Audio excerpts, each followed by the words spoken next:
Aloha! This is Jason from Hawaii. Welcome to a special edition of the Comics for Fun and Profit podcast. In this episode, I will be interviewing writers Howard Wong and Josh Stafford. They wrote the five-part miniseries Damn Cursed Children from Source Point Press that recently wrapped up, but will be released in trade paperback on July 28th. Now, the preview code, it is May, MAY 211711. So also a little bit of a history. When I first interviewed Howard and Josh, our first interview was back I believe in March, and that episode is the Comics for Fun and Profit podcast, episode 622. So if you're a new listener, if you want to check that episode out, please feel free to do so. So again, I want to welcome Howard and Josh. Thank you very much for coming back onto the show. Thank you very much, guys. Oh, thank you. Thank you for having us back, man. Thank you. All right. So where can listeners follow you on social media? Ooh, that's a good question. You can go to my blog, which is howard-wong.blogspot.com. My other social media accounts, you can link from there, from Instagram, Twitter, and Facebook as well. So you can find me there everywhere. And for Josh? I'm never superb at my own social media, but I'm on Facebook under Bat Turtle and Instagram under BatTurtle_Mayfair, because I wasn't quick enough to get my Bat Turtle tag on there. But then professionally, I'm much of the social media for the Mayfair Theater, which is at Mayfair Theater on Twitter and Instagram. And I'm on there every day giving updates about the cinema and talking about movies and that kind of stuff. So I'm more on for that, but I try to do the other stuff as well. All right. So now before we continue, I want to let our listeners know, there may be spoilers in this episode. So, as always, just a warning, spoilers. So, please, if you guys want to stop this and read find your copies or pick up the trade, please, just hit pause, read the comic, read the trade, and come back and check out this episode. Now, Howard and Josh, I just want to give a brief history of how you guys met and how the series began. So I'm just going to give a real brief rundown of how you guys met. Now, correct me if I'm wrong. You guys met in 2007 at San Diego Comic-Con. You guys started to write Damn Cursed Children. Actually, you guys started to work on Damn Cursed Children about 10 years ago. And in 2018, you guys started to talk to Source Point Press about this miniseries. Is that correct? And did I miss anything? No, I don't think you missed anything. That's pretty much it in a nutshell. When you mentioned the years, because of what we're going through, times and dates are like all over the place in my brain, but it sounds right. Josh, is that right to you? Yeah, that's about right. And then in that time, we weren't working on Damn Cursed Children like a full-time job, but we were working on it. And Robin had a bulk of the artwork done. And then once Source Point Press got involved, in that next while, Robin got everything finished. So it was, which is, I think, a really wise idea for publishers to do nowadays, like have the art done. Because, yes, if not, it could... I will never forget talking with Jim Lee, to name drop, talking with Jim Lee at San Diego Comic-Con, and my favorite writer is Grant Morrison. And at the time, he was doing a Wildcats book, Jim Lee and Grant Morrison. And we were just chatting, and I said, oh, how's the new book going? And I believe at the time, number 1 had just come out, and number 2, it was like 3, 4, 5 months late. And he just kind of smirked and went, yeah, I might not be getting back to that. And now it's 2021, and that book has still not come out. So Jim is, 13 years behind so I don't know what happened with that book. I don't know if Grant Morrison has scripts sitting somewhere in the Wildstorm offices, but anyhow, so I think the modern editor, the modern publisher is like, no, you finish your 5 books, then we'll solicit it. So, so yeah, so that's where we were when the books were solicited a while back. Oh. Yeah. Hey, wait a minute. When you went to talk to Jim, was it in the Hyatt bar when we were hanging out there? Or you did it on your own? Okay. Yeah, that was Jim, and that's where I got to chat with Eric Larson that night as well. Some of the Image guys were there, so Oh, that was a crazy night because so many things happened that night. It was nuts. I can't go through a lot of it because it's being professional and all, but there were I kid you not, there were convention organizers who came up to us. It's like, yeah, I'm not with so and so anymore, so I'm doing my own thing. Like, and then 2 seconds later, the other person who they were partnered with was like, yeah, we're still doing running a show. You're still coming to our show. It's like, I don't know. I'm sort of half drunk. I guess so. Yes. It's like we're like, was this just me? It was a bunch of us. So we were sort of like, it was like all these things happening, and we were like still at the door at that point. And then we walked in, and more things happened. It was nerd crazy. drama. That was a crazy year. Honestly, that was like I think the best San Diego year ever Yeah, in my life. I hands down, I think so. Because hey, first I met you too, eh? that's So why. yeah, there Dear you go. diary, this was the best San Diego ever because I met Josh. Absolutely. I'll tattoo it across my chest. Okay, so I'm gonna ask, I'm gonna ask this question, and it's basically for our new listeners or listeners who've never heard about this series or may have heard about it. Can you guys give a brief description of the story?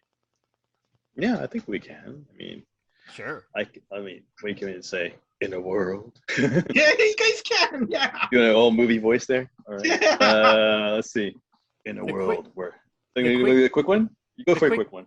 the quick pitch is that one of our main characters is a daycare teacher, and she is at work, and everything seems normal.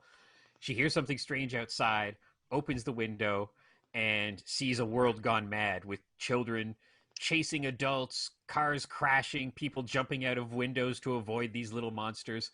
And then we quickly realize that without any reason, without any explanation, every child on Earth has turned into a damn cursed child.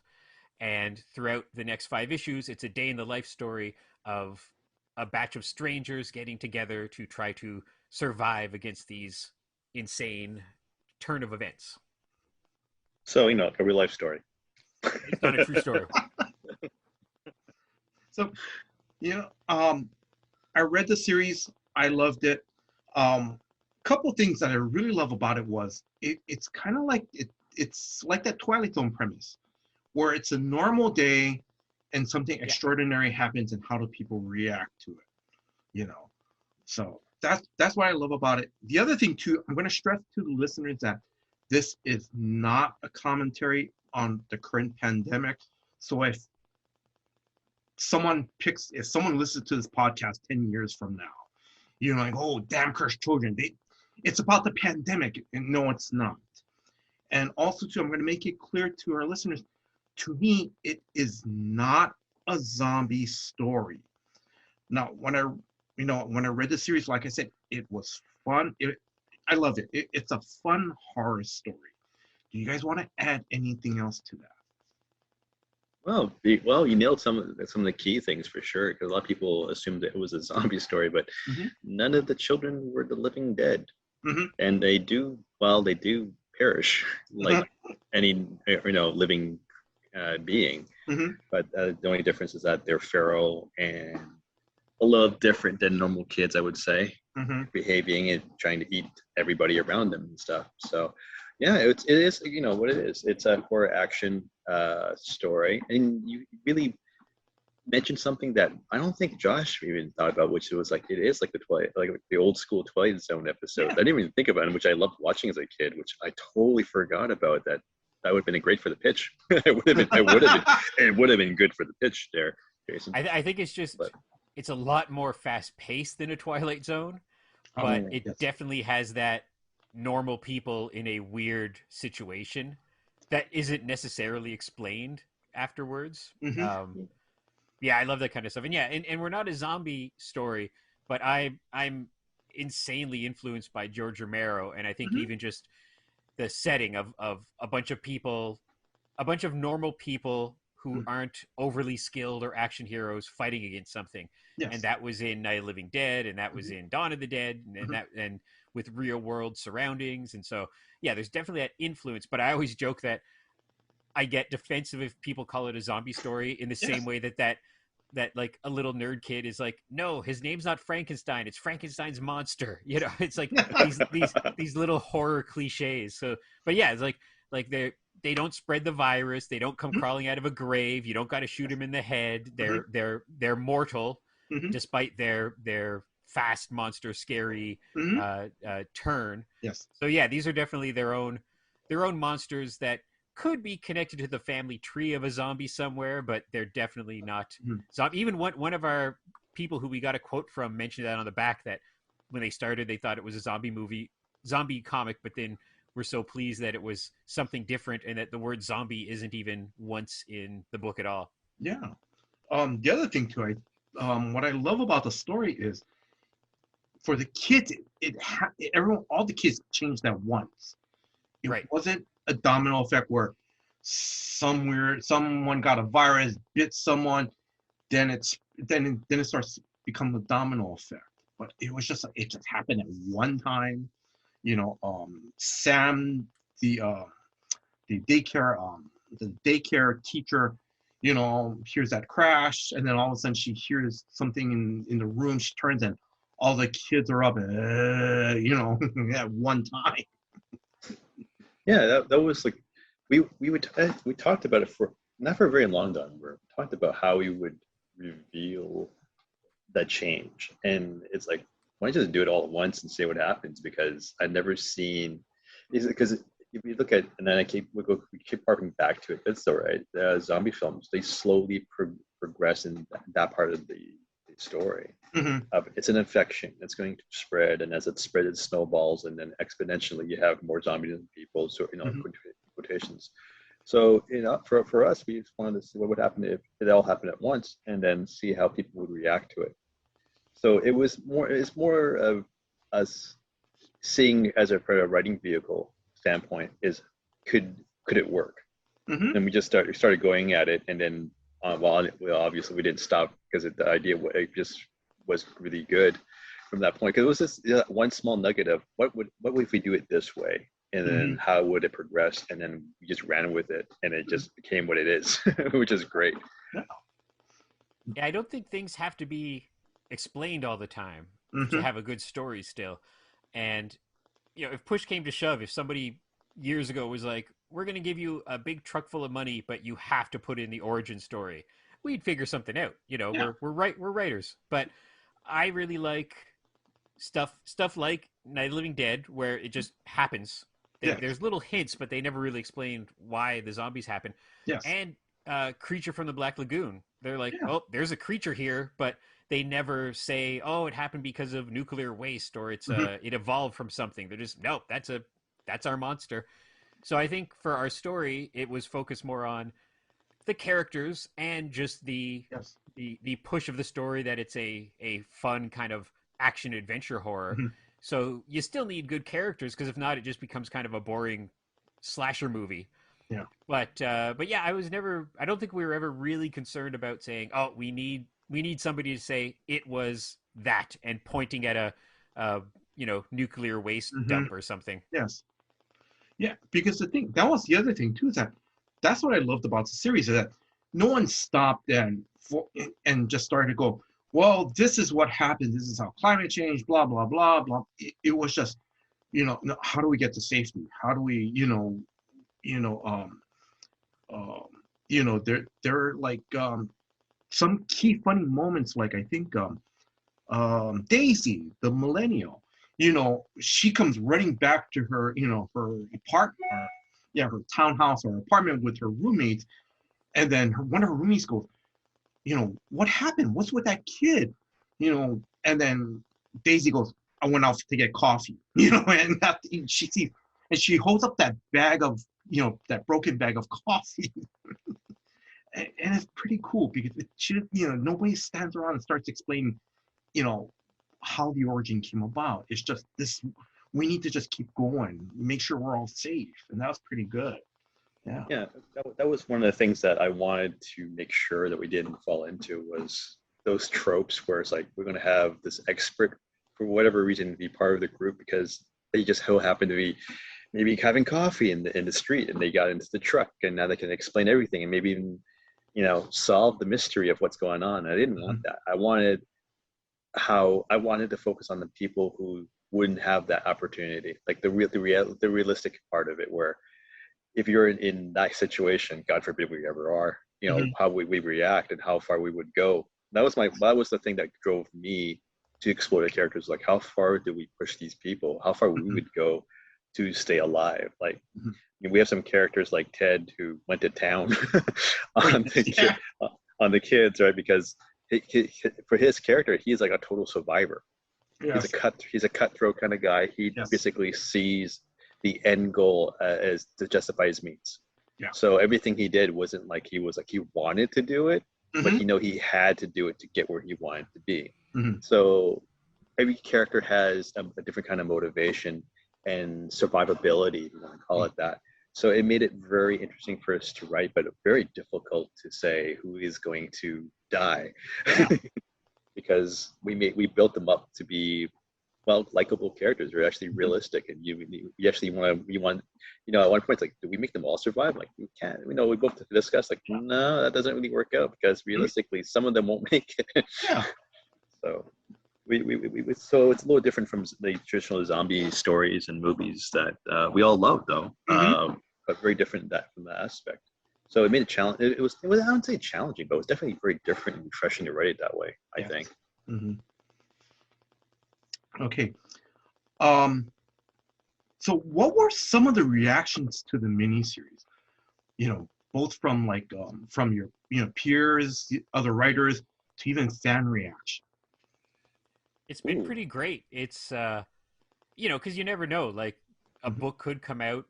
I'm sure books better than ours have come out and not found attention. A lot of it is luck. Like, whether you're a filmmaker or a band or a painter, it's just sometimes it's just like meeting the right people or being in the right place at the right time. So when we finally got this book out, and especially that it came out during a worldwide pandemic that's happened for the first time in 100 years, there was a thought of like, maybe we shouldn't release this right now. But besides for all the trouble, it's turned out really great. Just talking with so many podcasts and doing so many interviews, really nice reaction from comics shops and from our friends and our peers and just some people who I really admire enjoying the book and then giving us quotes for the trade and just stuff like that. So, and every time, Howard's done a really good job of keeping track of all the shops that have sold out and spreading the word on that. And I'm sure they're not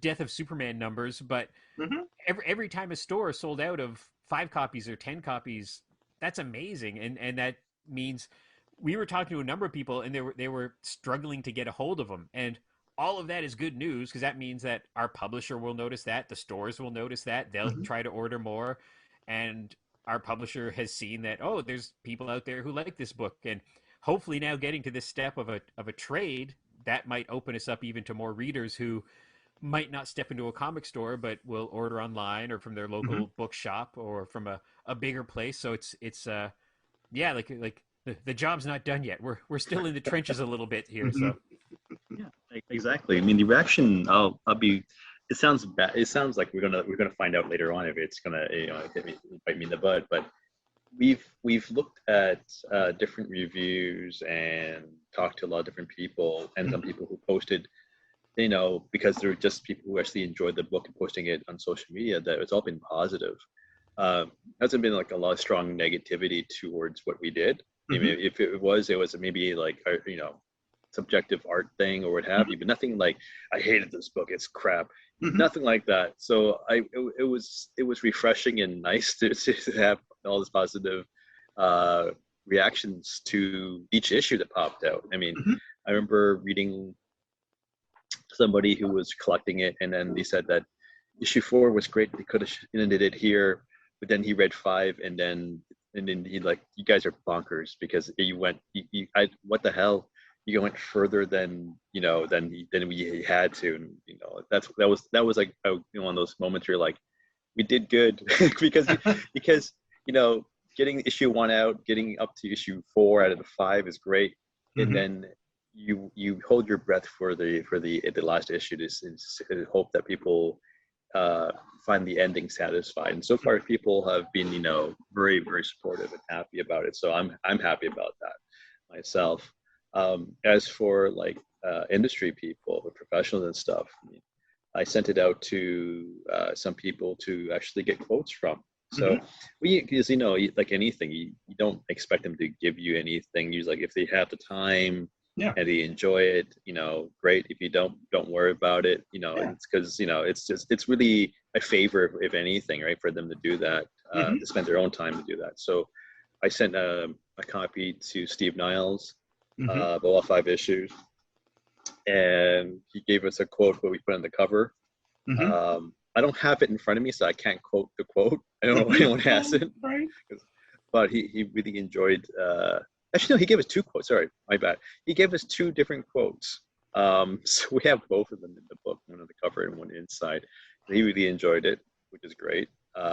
He highly recommended it. So I was like, that's so awesome, because if anyone who doesn't know Steve Niles, first, what the hell? But look up 30 Days of Night, start Mm-hmm. from there, and then follow all his books, to be honest, because he is one of those amazing horror writers, or dark fantasy writers, or dark urban fantasy writers, if you want Mm-hmm. to call it. It's different labels, but he knows what he's doing. And Mm-hmm. he does it very, very well. Um, Another person I sent it out to was Jimmy Palmiotti. Mm-hmm. Um, in honesty, I was asking to see if we can get a quote or Mm-hmm. something, because you never know, right? And Yeah. then the same day, a few hours later, he sent us what turns out to be an introduction to our trade paperback, because Mm-hmm. he sent a whole essay kind of thing to us. So I just sort of sat there wondering, I did send it to the right Jimmy Palmiotti. I'm pretty sure it is. I've been talking to him for like decades, so I'm pretty sure it's the right guy. And I sent it to Josh and Rob, and I'm like, so I got this. I mean, I guess we're adding this to the trade. And but it was amazing. He was really supportive, very positive about it. He Mm-hmm. loved what we were doing. Um, it's one of those things where you send it out that you don't know. I mean, Josh sent it out to a few people. He can talk about himself, because he sent it out to a few amazing people as well. Yeah, the Jimmy thing blows my mind, and this is no new news. Mm-hmm. The comic world loves Jimmy Palmiotti. Like, he has this great reputation for decades, both in talent and in his personality. But Howard sent him that. Jimmy must have sat down, because it's 5 comic books, so that takes a couple minutes to read. Mm-hmm. So he sat down and read it, and then immediately wrote back a page long, ready to go Mm-hmm. introduction to the book. And I'm of the age where, I mean, he was an inker doing the Joe Quesada stuff in the kind of the Breaking of the Bat era. Mm-hmm. And then when I was in college, it was kind of the Marvel Knights stuff. Mm-hmm. And then afterwards, like, his run on Jonah Hex is one of my favorite things of all time. Mm-hmm. And then he and Amanda made Harley Quinn into this strange turn of events where Harley Quinn becomes the fourth tentpole at DC Comics. It's like, and Yeah. it's Batman, Superman, Wonder Woman, and Harley Quinn, Mm-hmm. and that's all because of Jimmy and Amanda. So, crazy resume. And so, like, one day I'm going to meet Jimmy at a con, and I'm going to get choked up, because it's that story of, like, if 12-year-old me could say that Jimmy Palmiotti really seemed to love your comic book and call it a quote masterpiece. That's something. Like, that was just so heartfelt that he didn't have to do that. He's got other things to do, and that's the comic book world at its best. So on top of that, on top of the great finds that Howard got a hold of, I asked Jim Lawson, who's this king of Ninja Turtle comics with Mirage Comics. He Okay. actually has the record for drawing more Ninja Turtles than anybody, and knows a little bit of something about black and white comics, because he did Mm-hmm. all that stuff.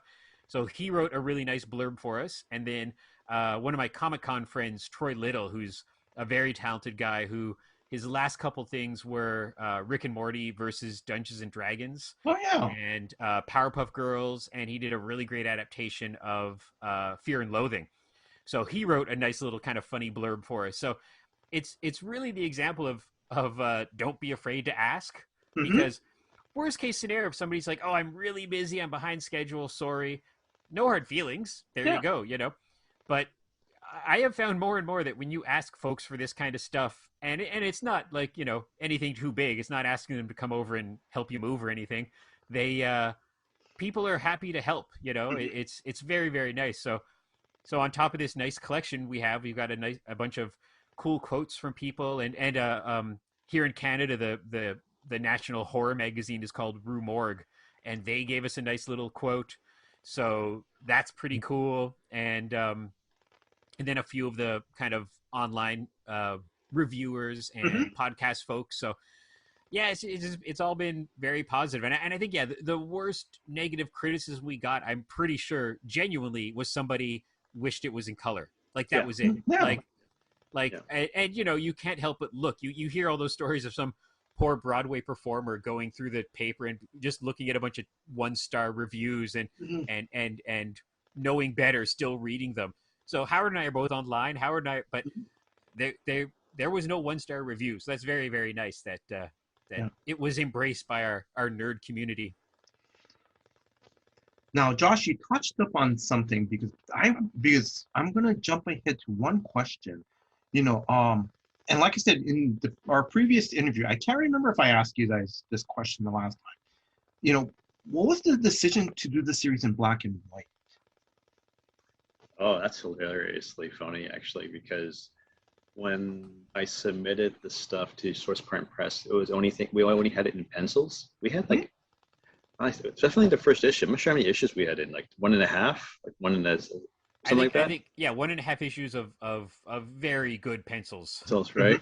And then we sent it over, and then they wanted to see how Robin inked. So he inked he inked a bunch of pages before. So I'm like, well, here's the inked ones that he did before. And I'm pretty sure his inking got better after the decade. So they were like, you want this in color? I'm like, I don't know. Do you want us to do it in color? And then they told the funny thing was, as we were discussing it, there were other people at Source Print Press production team who were giving input, and a lot of people were like saying, "Why don't you just keep it in black and white? It looks like one of those cool horror stuff back in the day." And I started talking to Josh about it. I'm like, "What do you think we kept it as a black and white book? I mean, Robin won't die from inking, drawing, and inking and coloring the rest of the series, because he was a one-man phenom. I mean, all the covers were drawn and inked and colored by him too, so it was an idea of how his colors would look like. So we talked about it. Then we started thinking about the past, looking at everything from EC Comics to the old school, Marvel horror stuff, Werewolf by Night, and so forth. So it's like, I think when we're talking about, like, I think it could work. I mean, there's a lot of great black and white comics that I read. I still, because you don't think about it. I don't know about other people, when you read a comic, regardless of black and white or color or monotones, or whatever, I don't really focus on that. I focus on the story and how the artwork and the coloring or black and whites or monotone becomes part of that narrative. So it's sort of like what happened with Darwin Cook's take on the Parker series. That was not full color. That's not full color. Yeah. But when you think about it, it's in full color somewhat in your head. But when you look at the physical pages, distancing from the story and that fact that he worked on it, you'll see the artwork completely different. Yes. But as together, it's a whole different thing.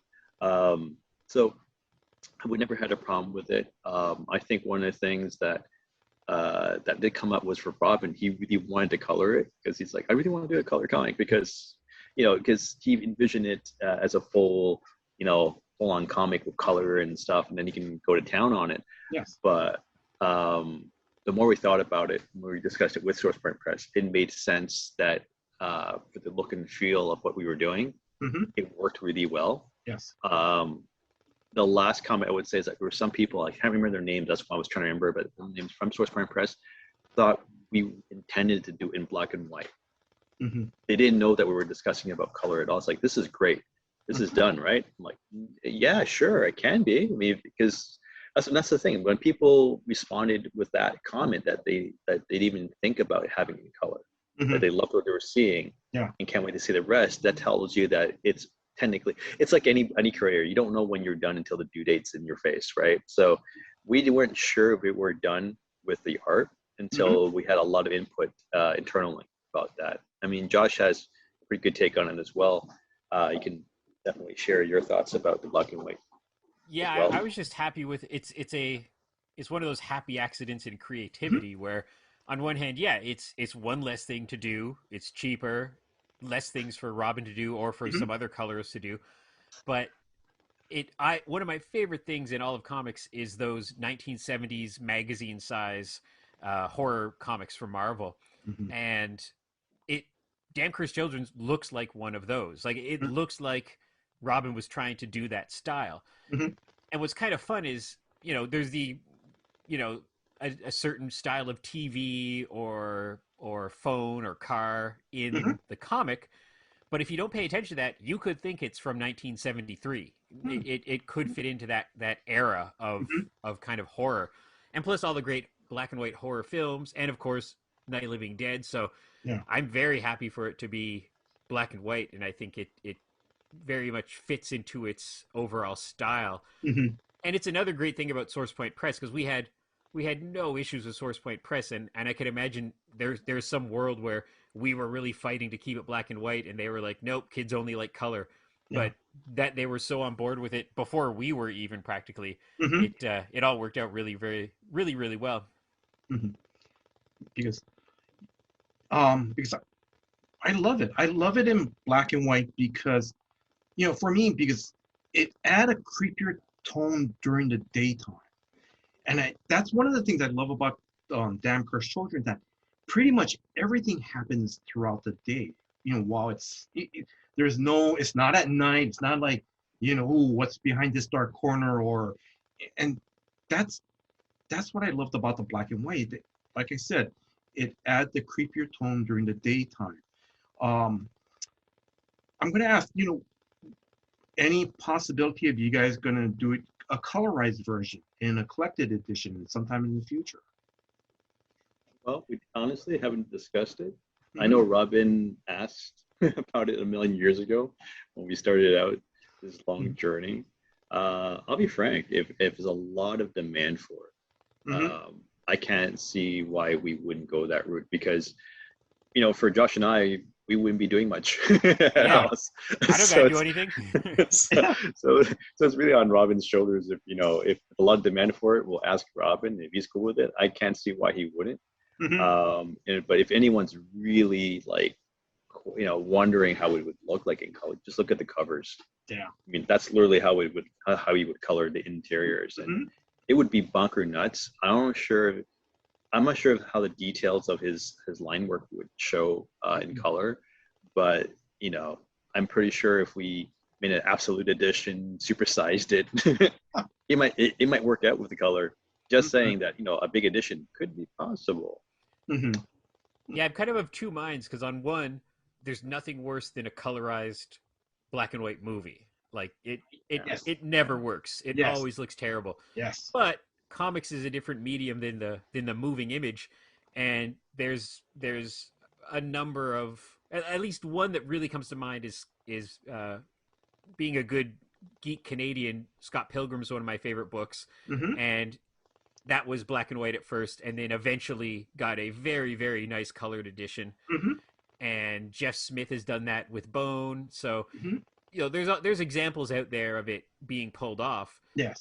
So it's not something I'm dreaming of really. Yeah. But yeah, it's like Howard said, like if the powers that be want to do it, and if there's a demand for it, I'm definitely not opposed to it. Mm-hmm. But my brain's kind of concentrated on telling other stories versus kind of doing a colorized version. Yeah. But like Howard and I wouldn't be doing it, so that's fine by us. Um, so I'm sorry, I'm gonna go back to I'm gonna go back to some of my questions. So um we'll talk a little bit more about the artwork in a little bit. So, were there any horror movie comics or even books that influenced the story when you guys wrote Damn Cursed Children? Besides the black and white version, besides the black and white Night of the Living Dead. God, it's so funny. I keep going back to it, but Night of the Living Dead and George Romero is just such an influence for me Mm-hmm. in any writing. Just that he's so good with characters Yes. in a horrible situation, Mm-hmm. and like you go back to 1968, and it's almost like big moments in pick a superhero comic or Die Hard for action movies. Like Yes. Night of the Living Dead is just like that changed everything, and so that's a big influence for me of just concentrating on the characters and Hmm. telling their story within this weirdness. So yeah, that's the first thing that always comes to my mind is George Romero of an influence to my horror writing. Hmm. Well, I think the weirdest thing to say is that I did not think. It sounds weird to say it. It sounds like a cop out, but I didn't think about horror films No. or anything when I was really writing it. It was more of like obviously I watched stuff and growing up and all that and horror films and even today, but it wasn't like I might. It's like who am I gonna like? Is this scene like this scene? I took it from a point of view of the characters. So anytime we had a scene with whichever character we were writing at that point, or if I was writing or whatever, or Hmm. editing or whatever, I took it basically jumping into their shoes and living the actual world with where kids are trying to eat me Yeah. and and busting through windows and stuff. So it was more of that than because it's not like as Josh mentioned, it's not a slasher book slash film, film's kind of story where like how can we make this more gory? It wasn't even that. It was more like how would this person react here at this moment? Hmm. Like even some of the roommates of the Millennial, Hmm. one of the not all of them took it very well. Some of them Yes. freaked out, and then it makes sense. Some people would freak out. They would Hmm. freeze up with like a deer in headlights, and then when they're a bunch of children coming to eat you and you're standing there, it's not going to end well. So it's one of those things where I didn't think about the horror movie and media that I grew up with, Hmm. and to influence what I was doing Hmm. during the script, just kind of plotting and script stage, to be honest.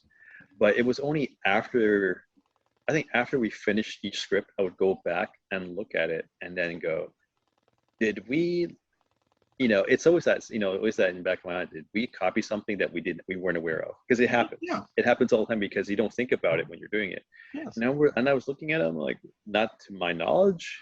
Yeah. We're good. We're good. And that's one of the ways I edit. It's like, did we copy something? Did we copy a trope, which is fine. Yeah. But then if I notice it, that means we now have time to tweak it. I mean, it happened a Yes. few times where there were some scenes that weren't following the trope. It wasn't anything like that, but it was just a scene that couple scenes that was a little slow, I Hmm. guess, and we wanted to speed it up. But it wasn't like this is following this movie. Should we Hmm. keep it? No. At most, we did is put nods in, like that old car that Josh mentioned was a certain director's car, a Well, certain even make and like model. I didn't think about this until doing a few interviews, but again, this was not planned, and it's shocking that this happened.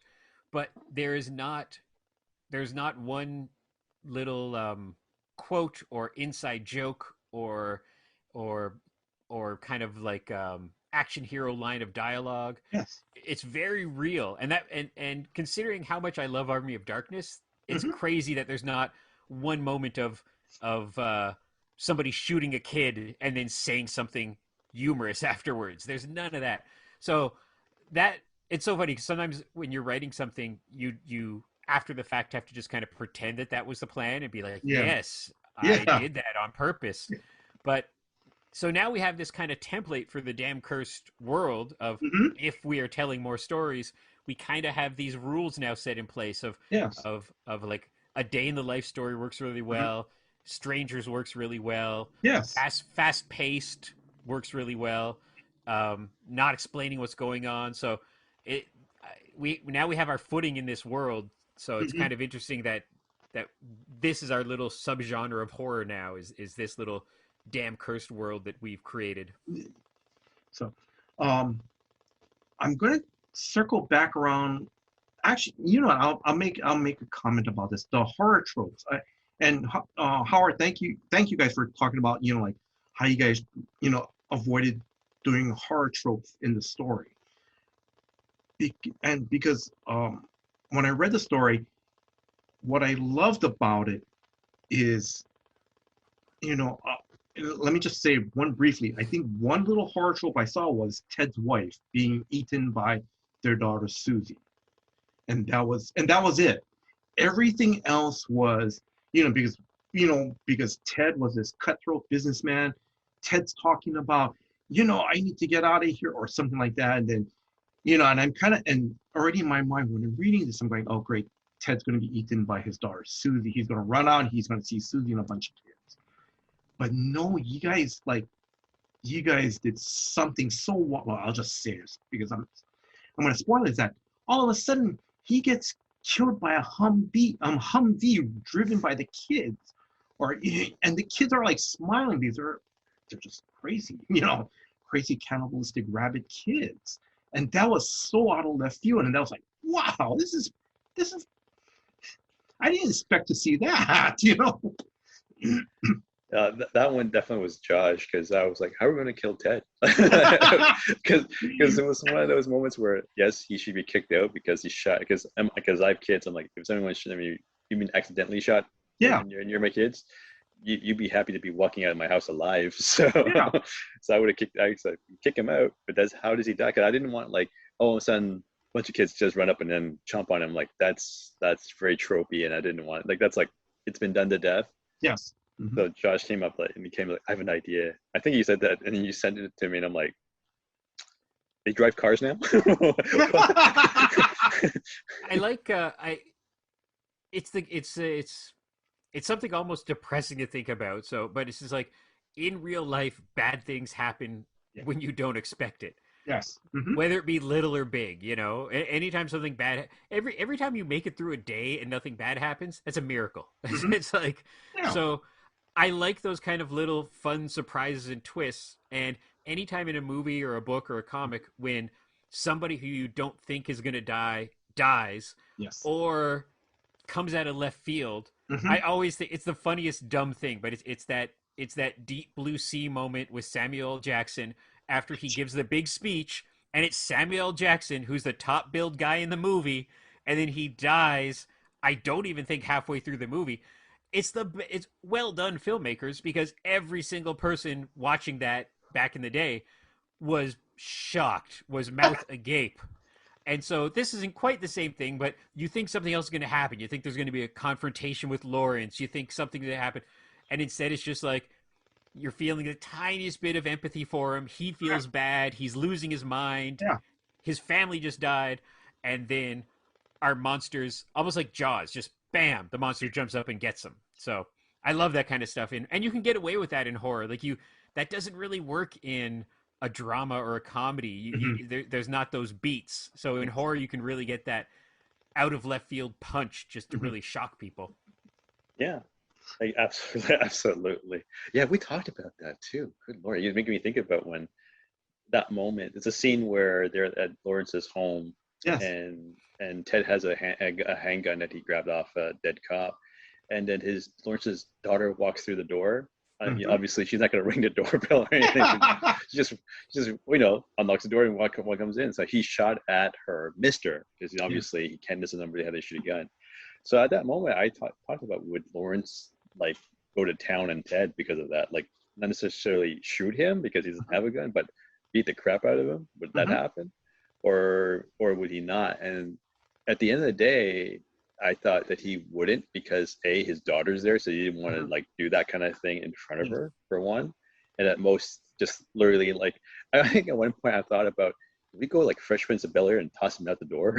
Because he's physically strong enough to do that. I'm like, it's kind of funny, but is it really needed? Because kicking him out is still bad, because there's bad things out there. Yeah. But it shows Lawrence as a bit more of our hero, that he's like, look, you just almost killed one of us. You got to go. And that kind of feels more of like a, something you might see in a Lord of the Flies kind of story, or that kind of thing, like a real heavy moment that the guy who's a jerk but not necessarily a villain just made a mistake, but is still getting kicked out of the group because of it.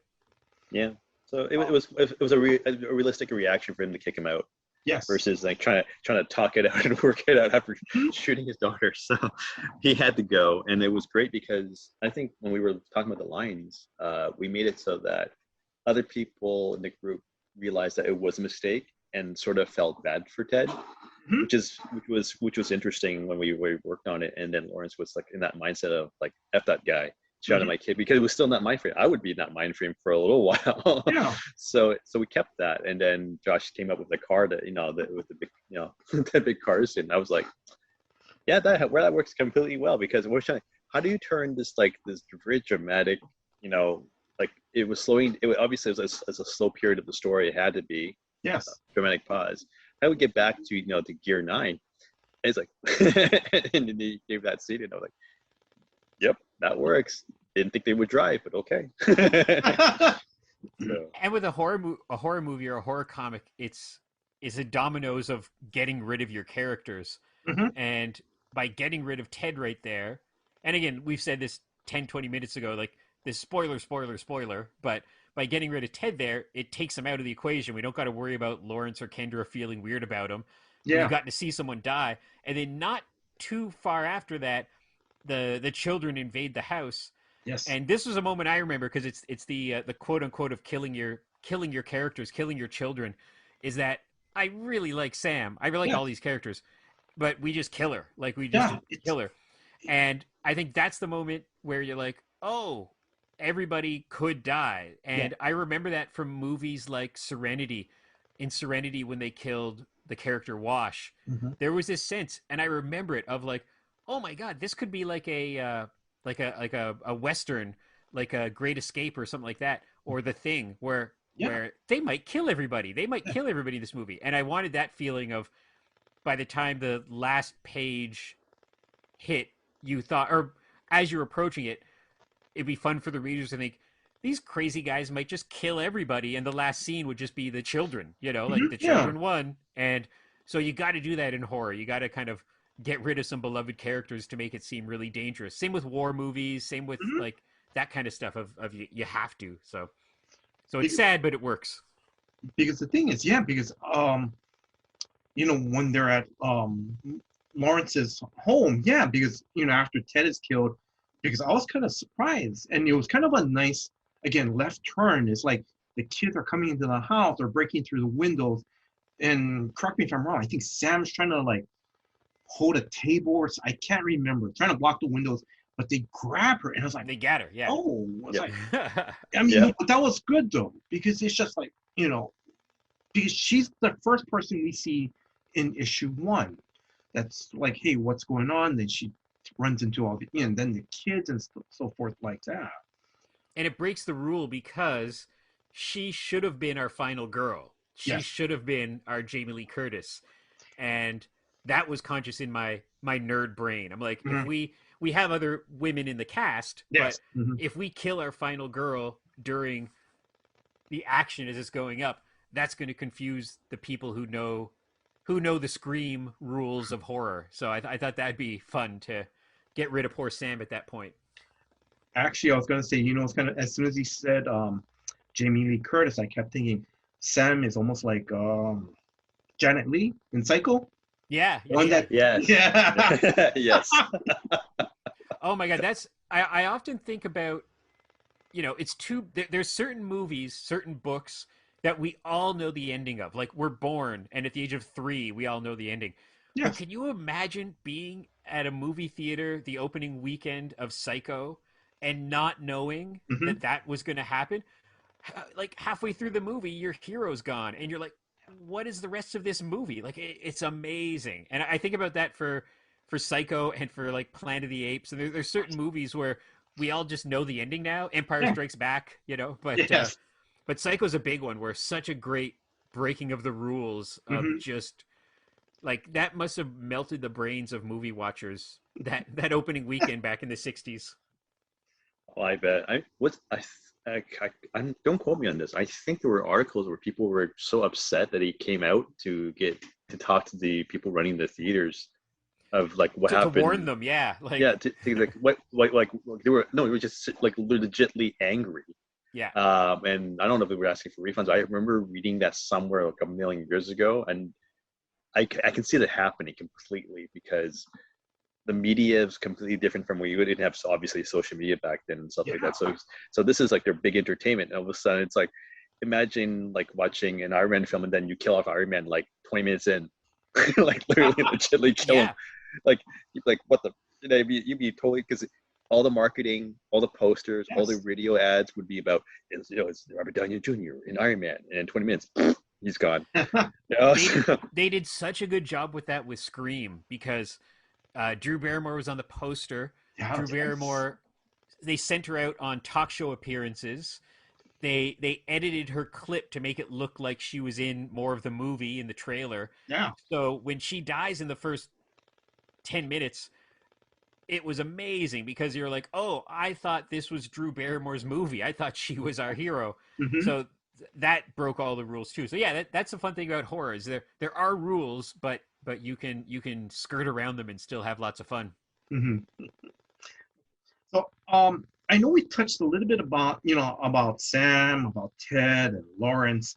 Now, how did you guys decide the different aspects of society to be represented? Like, for example, Sam, the kindergarten teacher, Ted, the cutthroat businessman, Lawrence, the military veteran, Kendra, his teenage daughter, and Daisy, the millennial. How did you guys come up with those characters? Or did you guys want someone to represent certain parts of, society?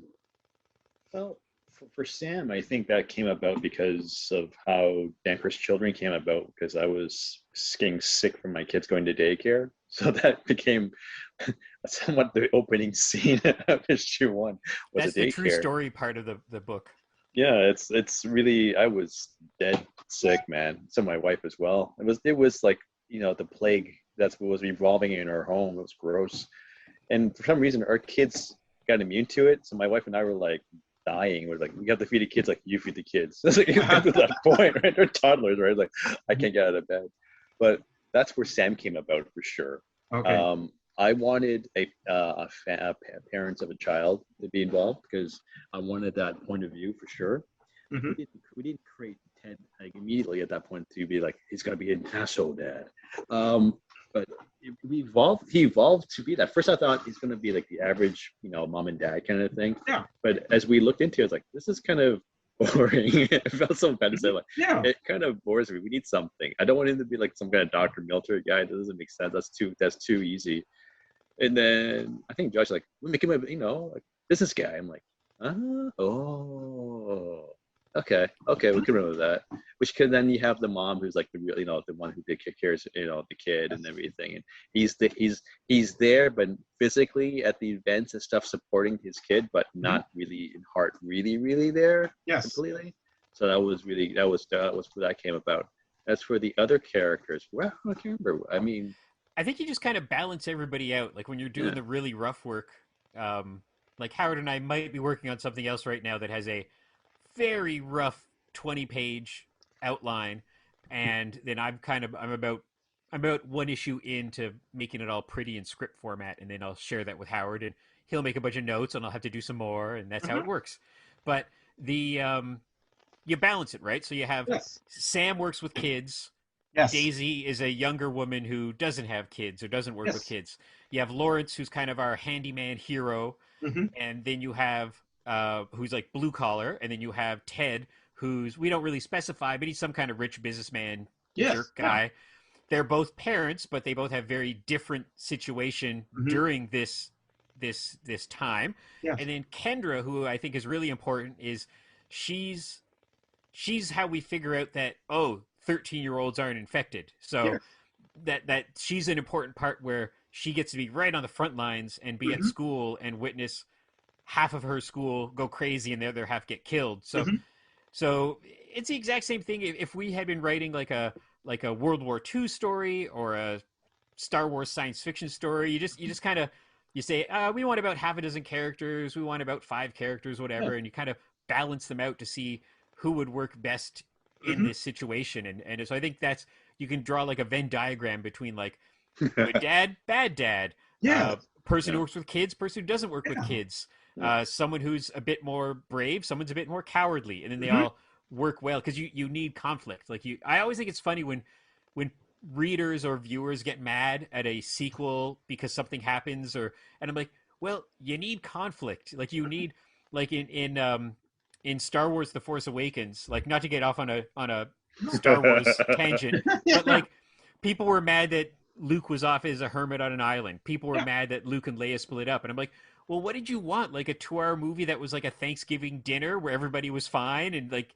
you need bad stuff to happen, or Yeah. there's nothing there. Hmm. So if Damker's children would have been a bunch of people who got along and were all on the same page and didn't argue, it's not as interesting to read. Hmm. Well, as the saying goes, if there's no conflict, there is no story. And Yes. conflict can be conflicts are so many different levels of conflict, and from physicality to personalities clashing, so Hmm. forth. So that's important for those who are trying to make a story and characters. Definitely look at conflict as your key thing, one of the key mixes. Hmm. But for character wise, besides doing what we did with what the cast that we have, Hmm. we did go out of our way for sure not to have any super genius medical expert or Hmm. scientist or Yes. an engineer. Yeah.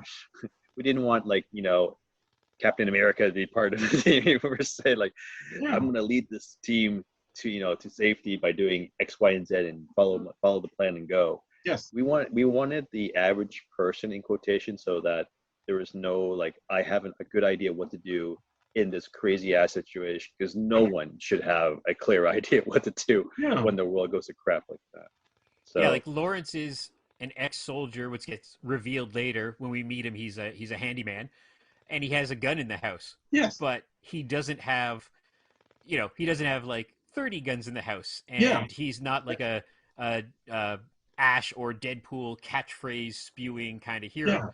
And so, in real life, there's probably an ex-soldier who has a different job and is a dad, and Hmm. hidden in a locker in the house is a gun, Yeah. and if something horrible like monsters invading happened, he'd make use of that gun. So but we tried to stay real, because there's other really fun stories out there that are bigger and splashier and more campy, like Army of Darkness. I love Army of Darkness, Hmm. but Army of Darkness is 90 minutes of Yeah. catchphrases and winking at the camera and a Yeah. shotgun that shoots 30 shells and all that kind of stuff. But it's a masterpiece. I love it. Yes. But Hmm. this was something different. This was trying to be. It's so funny to say real world, but as real world as you can be in a yeah, story with thousands of children gone crazy and trying to kill you. yeah, exactly. We're trying to have that. We never thought about the balance, but we try to ground it as much as we could, yet still have a lot of fun. Yeah. So you'll see, those who haven't read or looked at the preview pages out there, it's a balance of between very realistic uh, relationships, Yes. development, conflicts, and people, Hmm. and reactions to the situation, to honestly, stupid, weird scenes that when we wrote them, we thought they were pretty crazy, and then Robin, Robin Simonding, who's the artist on the entire series, just went to town with his Yeah. art. It's like we had Ted running from his kid's school and running over kids with his car as he was trying to get away. We had him run over I think a few, like 2 3 kids, and that was pretty bad. And he's like, I could. And then he gave us his pages, and it was like, that is more than 2 to 3 kids there, and a lot of kids. I'm like, there's some kids popping off the car. I'm like, my God, this is nuts. This Hmm. is good. And, it became that balance of you feel like, oh, this is horrible, terrible, but then you sort of laugh at it, which is also in a way horrible and sad too, if you think about it in a different light. But it had that balance of being funny and not funny at the same time. And I had a lot of people come up on social media and ask, asking me questions privately. It's like, did you intend for me to laugh at the dark, scary shit? This is really weird and bizarre. I'm like, not really. I mean, Josh and I wrote it and created this with Robin, honestly, Hmm. for fun. We Yes. didn't go. We didn't go. We're going to get this published by X publisher. We're going to do this, and then Hmm. it'll become X, whatever media afterwards. We didn't. None of that was intended. It was more. It was really we enjoyed the process of making something that came out from an idea when I was half dead in bed and stuff, and it became what it was. But we really our intentions of the scenes with the characters and the conflict between them was to have fun, but to ground it so that we didn't go to because we didn't want to make a horror comedy. I know what we did. We literally gently said we didn't want to do a horror comedy Yeah. because it's been, no offense, but it's been done to death, and that's something that I didn't want to do. and we wanted to have something that was more grounded because it helps make every scene stronger the way Mhm. we saw it. So So Howard, so you mentioned about your artist Robin Simon Ing. Can you just may I ask? Can you briefly mention how you guys picked Robin for this project? well, many years ago, Hmm. I wrote a comic book series called After the Cape with at Image Comics, and then when I was looking when I was doing After the Cape 2, the second volume of the series, at that time, artist Marco Rudy was he jumped off to work with Mark Waid at Boom for I think it was an anthology at the time, and then he went off and signed a contract with DC and you know Marvel and so forth. So his career, shut off before we finished his series, which is fine. We had a talk. People say he left you. I'm like, well, yeah, but he asked first. We Hmm. had a talk and stuff like we're friends. We're still talking now, and stuff. So it wasn't like bad blood stuff. It was sort of like he's asked me, should I do this? Should I take this opportunity? I was like, damn, yeah, go for Hmm. it. I'll figure it out. I'll figure out what to do with this. After you leave. So Robin was one of the people that approached me because I had an ad online, the DeviantArt and Hmm. Pencil Jack and digital webbing, if I remember correct, and then image boards when they were still around. So he answered one of the ads and he showed me some of his samples, and I was like, dude, this is crazy good. Hmm. Um, and there were like a few other artists that were that were in the mix as well to see who would be the one. And Robin was the one for the publisher and myself.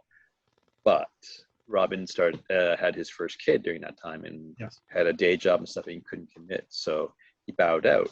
But I loved his art, so I kept in contact with him over the years. Like that was a lot of years, by the way. And when he asked me one day by email, like, is there anything you're working on that you would like, that we can work on together? I'm like, yep. And Hmm. I think I sent the first issue script that Yeah. Josh and I finished. And then the first response on email was, this is not a superhero book. I'm like, nope, it is not a superhero book. It's like, this is pretty dark. I'm like, mm-hmm. Because I was waiting for him to say no. I honestly thought he was going to say, this is crazy, stupid shit. I'm not going to Uh-huh. do it. I literally was waiting for him to say that because of all the things I was doing, it was a very, very mainstream, very whatever you want to call it. But he's like, I want to do this. I'm like, are you sure? Because you know that when we say kids, they're like little legit toddler kids that they're gonna be, drawing things Hmm. that happen to them a lot. If you're okay with that, that's cool. Because I don't know, like honestly, I don't know how people roll in Singapore. He's from Singapore, by the way. He's a local native Singaporean living in Singapore. So I'm not sure how they roll in that part of the world. I've been there a few times. Our friends there. I love their food, but I don't know how they would look at that kind of stuff. So I Hmm. have no idea. But he's like, he said, I'm all in. It's all good. I'm like, okay, well, we'll sign you. We'll do this, and we'll do it together. And I showed the art, Robin's art, to Josh to ask him after I got Robin's for sure okay, Hmm. and then Josh can talk about how he reacted to his art because I loved it since 2008, Hmm. 7 or something like that. So Yeah, we're so lucky to have Robin, and I remember we sent some pretty detailed character descriptions. What I like doing is saying like not even necessarily to use this as like a don't trace this, not like Alex Ross style, but I was like you know Lawrence is kind of a Sam Jackson kind of guy, Yeah. or Ted is kind of a Ted Raimi, this character actor Ted Raimi, and Yeah. um, but with all of our notes, he sent back the character designs, and then we had no notes. Like it was just Hmm. like, oh my god, he just got these all right away. Hmm. And then I forget what was first. Might have been he did like a cover, like just a mock cover for the series that is in the trade. That it Hmm. wasn't used in the regular series. Um, but it was just so good, and just like one of those artists who every artist is different. Some of them like pencils are really rough, and then it gets all tightened up afterwards. But Hmm. I remember when Howard was talking about, oh, he wants to ink it, and I was just like, I don't think he has to ink it. It looks fine. Like it was so nice just as is. But yeah, I was so impressed with it right away. And when especially when you're in the indie trenches and you're just kind of doing what you can to get by and not making any money and you got no budget, to get someone like Robin involved even though it took a while because he had other things to do, and Mhm. but as soon as we got Source Point involved and Howard laid out a schedule with him, Mhm. and it he did it, and it's Mhm. a big accomplishment. Like he did 5 issues of a comic book, so that's something. That Yeah. that that's 4.5 more issues than a lot of artists ever do. So Mhm. Exactly. I mean, kudos to like definitely to Robin and his lovely supportive wife for allowing him to do that. Who no, it's funny enough that I met both Robin and his wife in the real a million years ago, and when I was on a trip to Hong Kong, because Mhm. it's like I'm in Hong Kong too. I'm like, let's meet up. Mhm. This is like like legitly almost like a couple of months before we started talking about Damn Cursed Children with them. Like legitly, we just there to hang out and we're Mhm. talking. And he's very low key, very soft spoken. Mhm. His wife is the complete opposite. She's very active. She's very she's the person. I think she's the person who takes him onto the adventures. To be Yeah. honest, like Mhm. she's the one. Let's go there, and he'd be like, okay, and then they'll go and he'll have fun. But she's the one who's like that. So it was very interesting to meet them and like, so you draw these amazing things Yes. because it's all bottled up inside in this Yeah. somewhere in you. That's great because it gives you an idea of what kind of person he is, and then hearing his voice and stuff like Mm. that. But it's legitimately insane that he did like.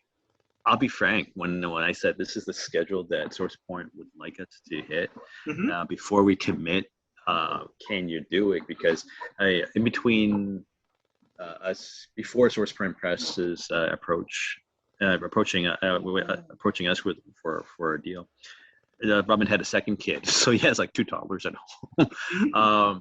or taller and I guess it's something. And taller and a tweenie, I guess. I have to ask him. I can't remember now. Like the years are a little fuzzy. So I was legitimately asking, "Are you sure you have time for this?" He would say, "Yeah, I do." I'm like, does your wife thinks you have time for this?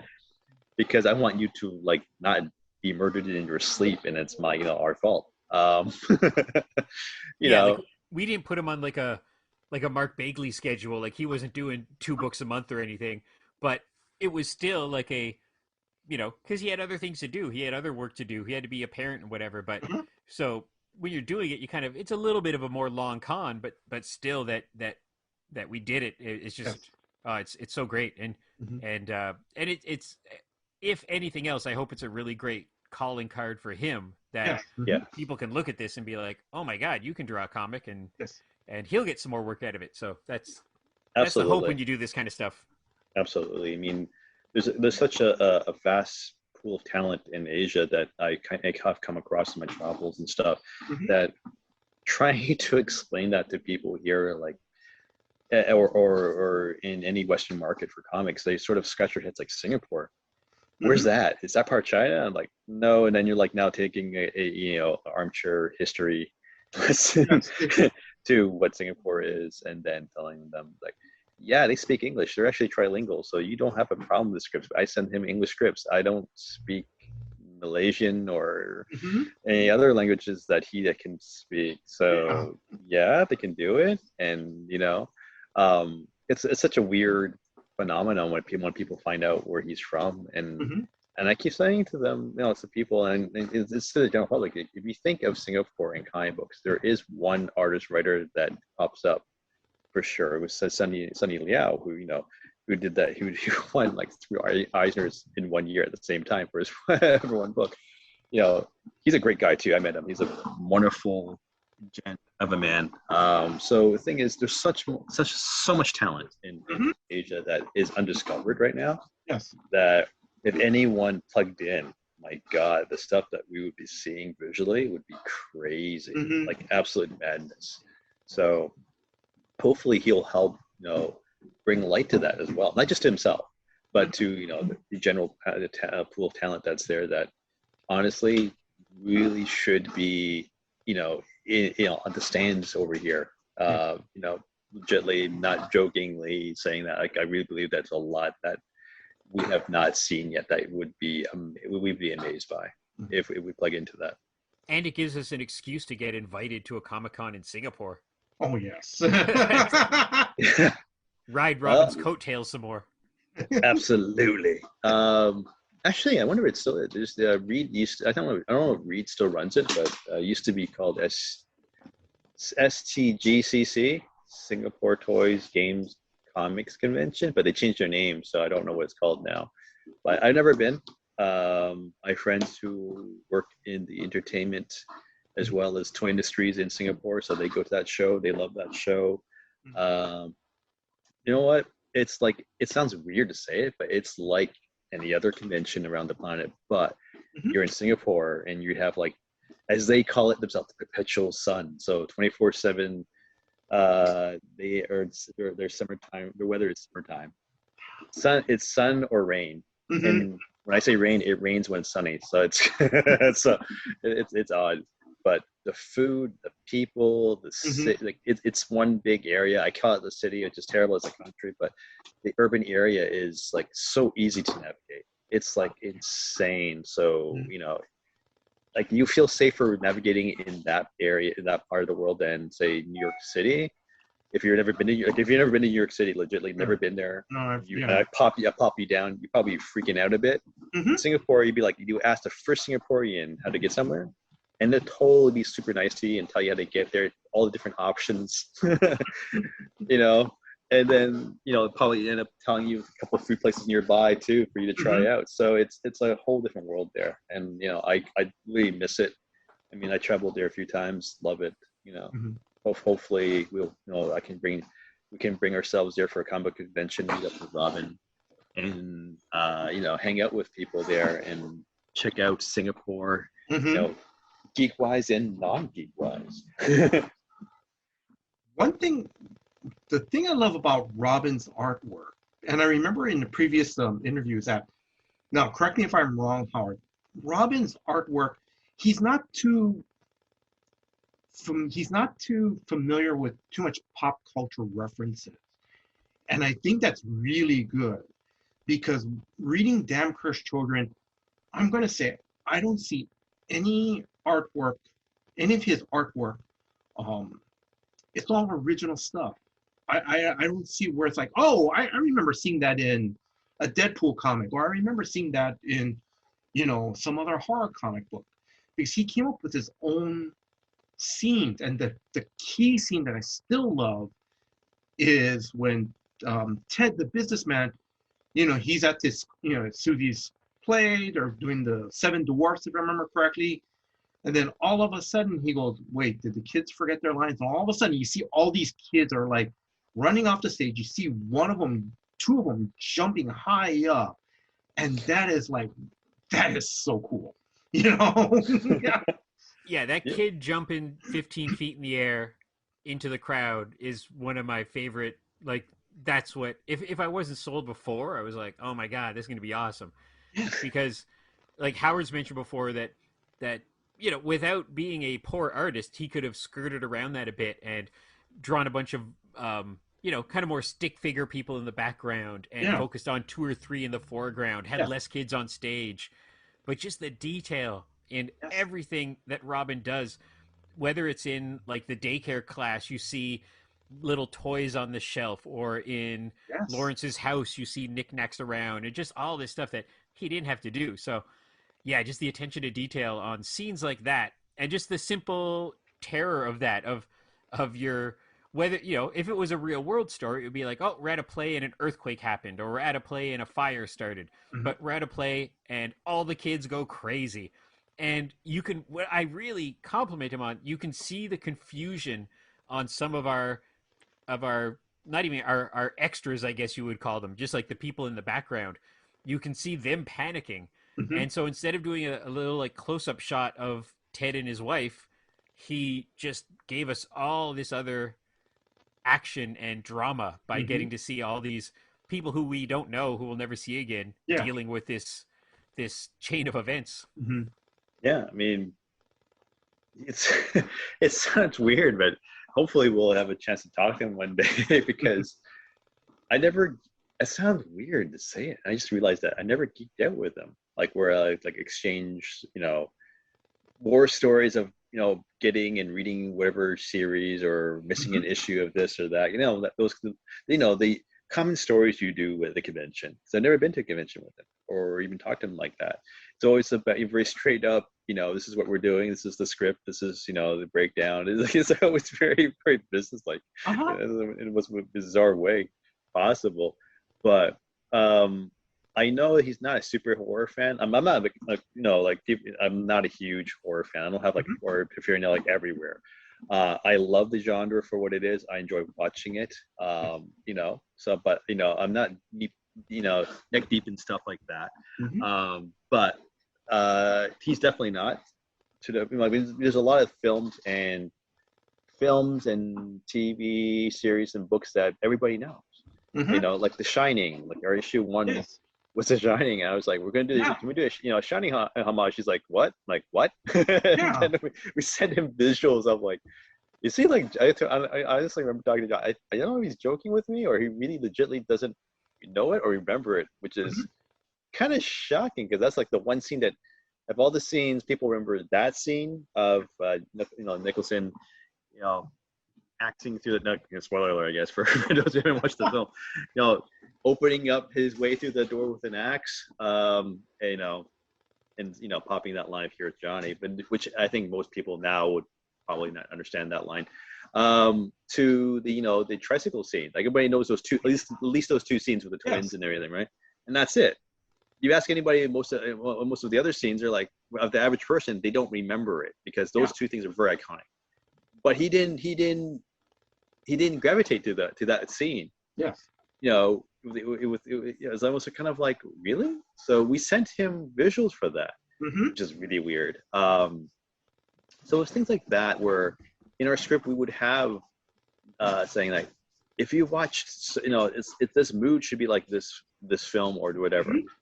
So you instantly understand the mood of something or a Yeah. certain scene, but it just where it would fly over his head, and we would have to go and explain the whole thing because Mhm. you can't make somebody watch like, well, it's only like 500 hours for, you know, for you to catch up to this scene to understand the pivotal moment of why we have this, you know, blurb of saying it reflects to the scene to this other series or something. So it was really bizarre and weird for us to find that out. Mhm. As to has he read comics? I believe, definitely believe so, Oh because yeah. most people who want to draw, write, or do anything in comic books have. Mhm. As to how far is his the comic book knowledge is, I really don't know. I mean, personally, I started with Image when it came out, and then went forward with them, and then backwards as well, going back into, you know. And thank God for it sounds so bad. The dollar bins and Yeah. the quarter bins to catch up on some stuff that, you know, people will tell you about, like, you should follow this, you know, read this, you know, this Okay. set from so and so of this, you know, of this title because it's so cool, and I did that. So I mean, I didn't start really early in comic books, but I, you know, you sort of, it's not purposely catch up. I just, because I was just interested in finding out what these people were talking about Yeah. amongst Oh my yeah. friends and stuff. So I don't know what comic books he's read or not Mhm. read, but I definitely want to find out. Um, yeah, that'd be kind of interesting. I know, because it'd be instead of if it was legit a podcast like this, I think Josh and I would be asking him all the questions legitly about. So, what movies have you seen? What kind of Mhm. books have you read? And then I think it would be interesting and surprising in some of the answers that he'll give. I mean, I really want to know. I mean, down to music taste, like, you know, what is your favorite band if you have Yeah. one? Because I really want to know because his artwork is phenomenal. Like, it's not just the inking and the details of that he puts into each and every panel. His inking, um, the rendering he does with the inking, is very noirish. Yes. Mhm. So therefore, it sets the mood. Like you mentioned, during the daytime, it's creepy as shit because, I mean, I did mention, like, you know, if you can do like a noir kind of, you know, lighting to the scenes, it would help. And then it you know, I won't, you know, put a kind of pretty sugarcoated this. Mhm. I said that you definitely, because of that, you can silhouette a lot of this stuff, so you don't have to go nuts and draw everything, and you'll still be totally fine because it's gonna set the mood. You know, and I thought that would help him get through the 5 issues real quickly Yeah. because of that, right? And still work and everything. But he just, I don't know, if you look at his art, if you look at those pages, yes, he is the noir rendering, but he kept all the detail, Yes. which is bonker nuts to me. Because every time I look at it, every time I go back and look at any of the pages, I'm like, yeah, I see the like heavy shadows here and there, but he doesn't use it to cover up things that would help him draw faster, which is like the most bizarre. It's like usually artists would use that to help themselves, not just use it to set the mood, which you should do. Mm-hmm. But you can also use it to help yourself. But he didn't. He just legitimately, he's like, I'm going to use it to set the mood and then draw everything still. I was like, oh, okay. So that's what he did. So one day before we die, I think Josh and I will find out, what kind of geek he is. I'm pretty sure he is, to be able to do what he does. But as to what kind he is and what level he is, I definitely am super intrigued to find out, to be honest. So one day it will happen, and then we will have a newfound appreciation of his art, and maybe write the script even better for him, because then we know which way to lean towards for him to do, versus going, we'll just write it because the way we like it and not know what you cannot draw, because apparently he can draw everything. so we haven't had a restriction where he doesn't like drawing. Some artists like, I don't like drawing cars. Yeah. Right. There's some artists who hate it because the anatomy is really difficult and perspective is tough. But he never said no. And he drew these cars. I'm like, wow, he drew them like perfectly. Wow, he can draw cars. Okay. Can he draw little kids? Yep. Can he draw people? Yep. Can he draw emotions? Yep. Okay, what can he not draw? So it was insane. Like down to technicality stuff. Like when we get to seeing guns and stuff and things like that, and radios, like he legitimately draw the little buttons and dials and shit. I was like, you didn't have to draw, like, it's done. Technically didn't have to draw all of that. Yeah. But I'm so happy that you did. I don't know when you sleep, but this is some crazy stuff that he draws everything like so well. I don't know what he doesn't draw well yet. I mean, we haven't pushed him to that point, and I kind of have jokingly, I think, said to Josh, like, one day we can ask him to draw something in the script that he can't draw. We'll be in shock, because it's going to be something so simple and easy that anyone should be able to draw it, but he can't. And we're going to like that's going to be the thing. That's going to be the moment where we break him. I'm going to continue on. So, but I'm going to touch, going back, I'm going to probably circle around to ask one more question about Robin. So the trade is coming out next month. So when did Source Point Press talk to you guys about doing a collection? Wow, Hey, Josh, do you remember? I actually don't remember that one. It wasn't for sure right away. Okay. Yeah. Like when we got signed up for the mini series, I don't think the trade was a for sure venture. But I think by the time the first couple issues came out, then we knew a trade was coming.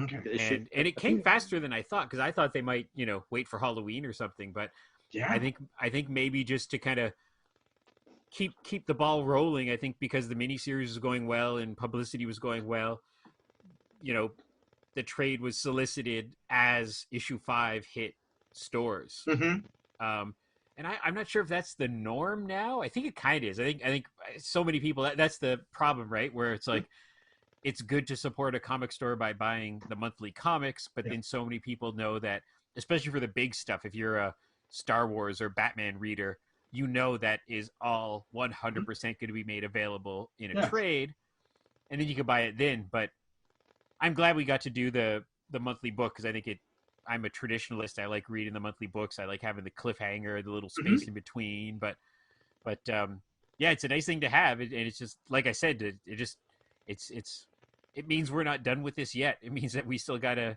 keep the publicity going for it and get it out there. Now, hopefully, theoretically, a bunch of people who aren't comic book store people are going to discover it out in the world still. So yes, it's exciting that it keeps rolling along. Yeah.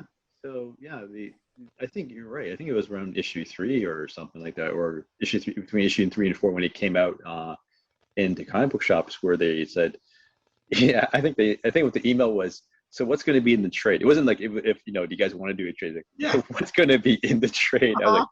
like, and I remember, I don't know if I emailed Josh first or Robin, like, so apparently we have a trade coming. That was like, because I was sort of confused as to, we don't have our numbers yet from you guys, but we have a trade, so our numbers must be good, I guess. And then it's just Uh, figuring out like then it's just math, and it's just like boring math of trying to figure out like Robin did a good job again of spacing out like here's the cover on the other side is a chapter 1 or issue 1, and then the pages and how they lay out, and then all the Hmm. bonus stuff at the back, because Yeah. that's what's fun about comics, and you don't want it to be like oops, we did it wrong, so it means now the cover is on the left side and chapter 4 is on the right side, all those little things, right? So you get that out of the way, and then you figure out how many bonus pages you have. And Hmm. Robin had a bunch of character design work and some rough pages and Hmm. covers, and put all that in there. And I think for 2 seconds we thought maybe put in a new 2-page story or something, but then I was like, I think we were all like, that's a lot more work. We have enough rough material Yeah. to fill a dozen pages with all this cool behind the scenes Mhm. stuff. And it looks very nice. Not having seen it in real life, but seen it digitally, Mhm. it's the funniest thing to say. And I've heard people way more with a deeper resume than ours that say like, "Oh wow, it's a real book. Like your work looks like a real book." Mhm. And people with dozens of more credits than we have saying that, "Yep, that never gets old." When you're like, "Oh, cool, we have the monthly comics and now this nice collected edition that can be in a library is Yes. kind of neat." if any librarians are interested, do Oh, contact Source Point Press or us, because I would love to see which library that ends up Yeah. in. I'm I, gonna I I'm gonna order it through the Ottawa library for sure. Like, so that's the thing to say. So many libraries now in the modern technology, and I'm sure many cities have this same thing where you can go onto their website and suggest a purchase, Oh. and you just have to make sure. I'm speaking for the Ottawa Public Library, but they're great, and I have ordered a number of comics over the years where you basically go on, you put in the name and the date. It has to be a new book that you can't order something from 1983, Mhm. and you put in it's from Source Point Press. Here's the writers. Here's the date. And then you put in the what is the ISBN. ISBN number, and there you go. And it doesn't work all the time, but it has worked a number of times for me ordering stuff through the library. So if you're in a town and you want to help us out and you're a library patron, check out your library and you might be able to get them to order a Source Point Press book, a Damn Cursed Children book, Mhm. to get on their shelves. So I'm 100% going to try that for Ottawa, and then it just it domino effects from there. If it Yeah. gets in there, it could get into other libraries, and if Ottawa buys 5 copies, then maybe they'll tell Toronto Library and they'll tell Montreal Library, and Mhm. Yeah, it's great. I exactly. The Ottawa Library is so amazingly comic book supportive, and it's Good. great. Like all the mainstream stuff, but they have indie stuff and weird stuff, and Mhm. so yeah, so that's a good venture too. If you can't afford buying it, try getting it from your library, Yeah. and Yeah, I that still mean, supports us. exactly. I mean, I already did that at my local library. It's called, if you, some libraries call it, recommendations, Mhm. or things that you would like to read as a library patron. You pop it in there. It can be any. This is just comic books. It can be any book, right? Yeah. But you pop it in there, and then their buyer will look over it and see, if it's something that you don't have to Mhm. offer, and then I don't think anyone would have anything like we have, but and then they might stock it on their shelves, which is really cool. I mean, for me, I'm lucky that the local library here where I am, Mhm. Richmond Green Public Library, thumbs up for them. They're attached to a high school, Yeah. so their comic book collection is insane. It's like mainstream stuff. He has a lot of absolute editions of stuff, which is Oh. insane. I don't know where they get the money for that. Yeah. Then have all these crazy manga and indie title stuff. Mhm. Like some people hate it, but I literally read almost all of Black Science through trade paperbacks from there, because Yeah. they ordered them so quickly. And I was like, what's the chance of you guys having this? Like, it just came out last month, and I would look it up, like, oh my God, they have copies in the library. It came Mm. out like last month. I mean, that's not a very short period of time for a library to go. We're gonna buy this. We're gonna put it on the shelves. Done. Mhm. So I mean, I was like I think one of the first 3 people to read that, certain copies of certain things because of that. So, libraries are awesome for that kind of thing. And yeah, you know what? Support them. Actually, it helps support the library. If you do that and Yes. take the book out, it does support the library. It sounds legitly weird because it's all free in Yeah. quotations, but the thing is, it tells the government who gives them grants and funding Hmm. that they need more grants and funding to continue this amazing service to the Yeah. public, right? So definitely do that. Yeah, about going back to the trade paperback for those who may not know, we told Robin about the trade. We told him what we wanted in the trade, Hmm. and then he legitly did the layout for the entire trade on his own, which was insane because SourcePoint Press obviously have their own design team and stuff to do that. Yes. So when I was like, so Josh, there's just like 2 Joshes, there's 3 Joshes at SourcePoint Press, including ours here. Too many I'm like, Joshes. exactly. So I'm like, Josh, I was talking to Josh Warner. I'm like, so if we designed our own trade, would that be okay? It's like, I guess. Why? I'm like, well, here it is. And I said to him, Robin is crazy, and it looks so good. Like it looks oh my so god. professional. Okay. Yeah, and it was funny because I did the page count stuff. We broke it down to how many things would be how many pages, and I mean the next stage was to do to legitimately look at physicality of the book. Page Yeah. 1 is on this side, whatever, and you turn the page over and so forth and kind of thing. But Robin just took that and went to town. I was like, well, I guess you skipped, a bunch of steps that I was prepared to do because I've done this pony show before. But I guess that saves me, a week worth of emails. That's great. So when you buy, if you do decide to take up a trade, be it a store or for your own collection or a librarian, it is literally the creative team doing their thing.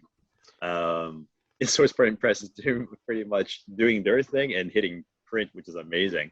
So it's really crazy that we were able to do that, and they were okay with it because we shoved a lot in that trade. To be Hmm. honest, like it was to the point where I was sort of like, do we still have space for more? Because we have unused covers, we have character designs, Uh-huh. roughed out pages. What else do we have in there, man? Quotations, kind of. And I really like all the covers because by wild happenstance, the covers spaced over 2 pages in like mini covers, Yeah. and so it's this perfect 2 page spread of all these really cool rough covers that were slightly tweaked or rough Hmm. covers that weren't used at all. Hmm. And it just looks really nice. It's this whole like thing kind of shows how much extra work goes into doing something like this, where the artist might do 20 covers and this was it was a very nice collaboration because we never fought with anybody. We were always just like, wow, these are all good, and we all kind of just like voted, and Yeah. SourcePoint said what they liked, we said what we liked, Robin said what he liked, and it's nice too because there's one that is uh, inspired from a photo of one of my nieces sitting and eating breakfast, and Robin drew it so it's like a scary, damn cursed kid with like body parts on her plate. So that didn't make it to be a real cover, but now at least she can look at that and I could go, see, that's you. You almost made it. So she'll think that's cool. So I almost loved you enough to get you on a comic book cover. so yeah, so the trade does have the incomplete series, the extra stuff that we just mentioned, but all the covers will be in black and white. And a lot of people have asked me. I don't know why you keep asking me that. I could have to find out one day, but you've asked me if the covers inside will be in color. They will not be. They'll be grayscaled. Hmm. So if you want truly colored covers, definitely chase the back issues of the single issues Hmm. for sure. Because a lot of people thought that you could get them. I'm like, I wish they were, but printing costs are not cheap, so Yeah. we can't go that route yet. So unfortunately, it's going to be black and white and grayscaled. So that's Mhm. how it is for the trade. So. I'm gonna say, yeah. I was gonna ask about, if Robin was going to have, any of his artwork in there. But I mean, it's incredible that already that he, I mean, it was like more, he got really involved into it, Yeah. which is great. And Josh, thank you for letting me know about, there's going to be also unused covers that's going to be in there too. Yeah, I love that kind of stuff. Just as a comic reader, I like seeing all Yeah. that behind the scenes stuff. Okay. Um, I'm slowly going to be wrapping this up. So, um, obvious question: will we see a sequel? Well, we see Maybe. is well, I think a better question is, do you people out there want to see a sequel or sequels in plural if Mm-hmm. possible? If you do, let Smart Press know. Like, and but not just us, because obviously we want to. Yeah. It goes without saying, but let Source Print Press know. Let even your comic book shop owners know, and then they can message Source Print Press about that. Because the more that we know that people want Mm-hmm. this kind of story material, then we can build it for sure. We can make, we can build it. They will come, but we can definitely put it together for you guys because we want to. We have ideas. We have things we want to do. Mm-hmm. Um, to be straight up, we are working on ideas, fleshing out an idea. I guess we would say, I guess we're going to call it, for a possible sequel. But it we can't say it's going to happen for sure. That's an impossibility for me to say that because we have to definitely talk to the powers that be at Sourceborne Press. Yeah. Make sure that it works out for them as well as ourselves, and then to see if there's a demand for it. So that one thing that we have no control over Mm-hmm. is if people want Yeah. it. Yeah. we can't make you want it. We would love to, Mm-hmm. but you have to definitely let us know by talking and emailing SourcePoint Press on social media or emailing Mm-hmm. them directly, just letting them know that you would like to see more. Yeah. That helps any title, not just ours, but any title, any indie title out there, because especially now with the conventions just starting to roll back out, there's no legit way of us knowing how people if people want more or not, or Mm-hmm. they're just satisfied with this and that's it. So it's one of those things where, as a reader, fan, or a shop owner, you have the ability to change the fate of an entire title and everybody who's involved in that title, the entire creative team, by saying that you want to see more. You want to have it on your shelf in your store. You want to have it you have another one in your collection. You have the ability to do that. Same way that Josh and I get books in the library. They won't order books that they don't know about.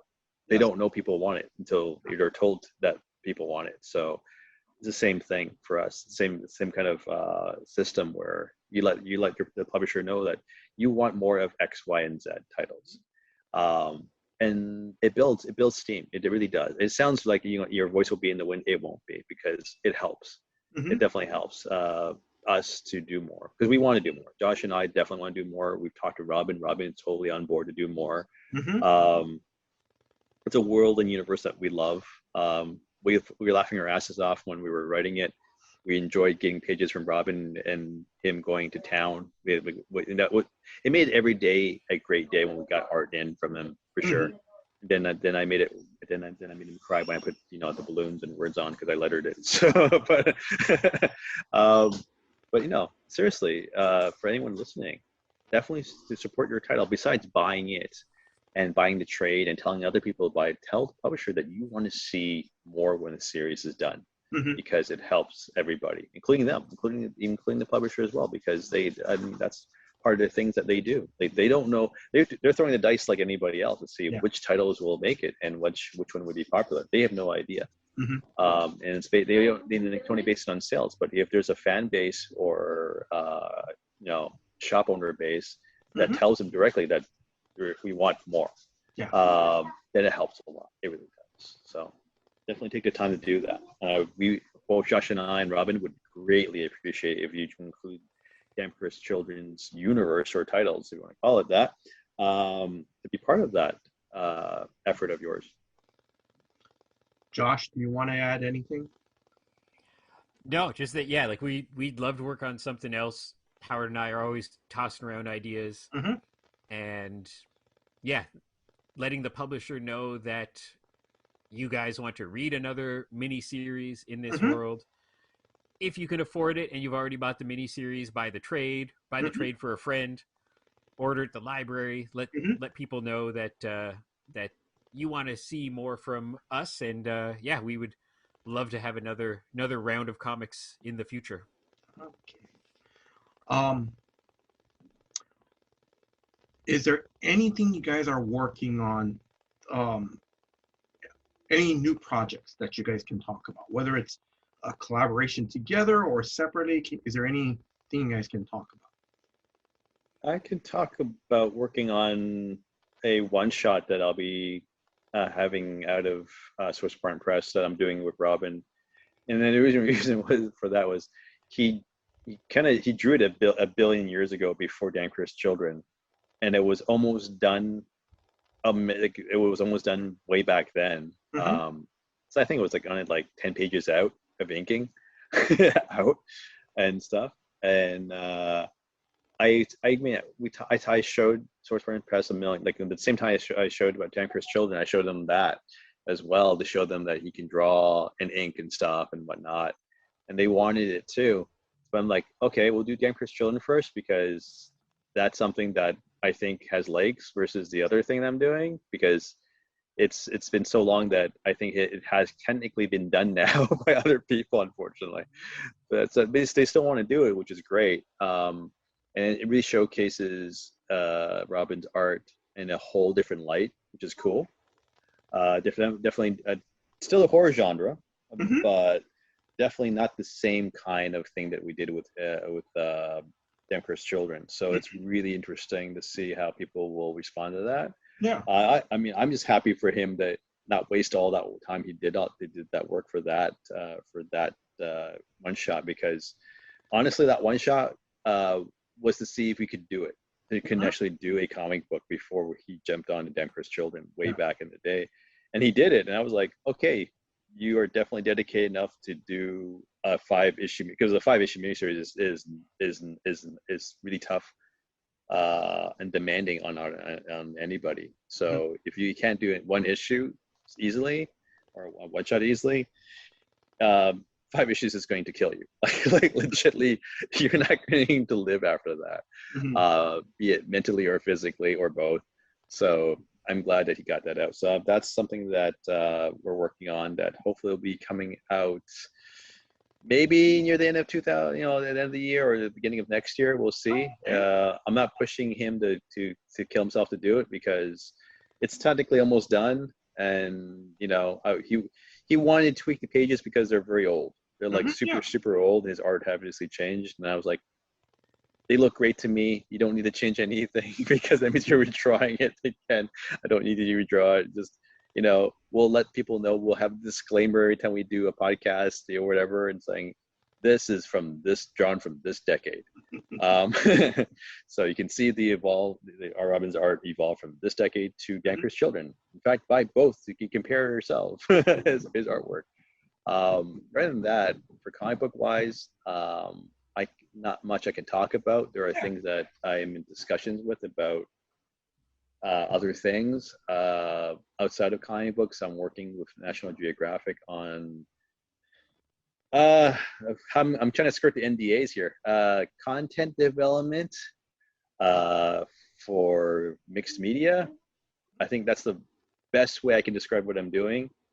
It's weird and bizarre and awesome at the same time what I'm doing. It's a lot of work involved, a lot of research. So Uh-huh. because it's National Geographic, so it's a lot of real science involved, but also a lot of narratives that are being developed. So I'm not the only person involved. Obviously, it's a team of us.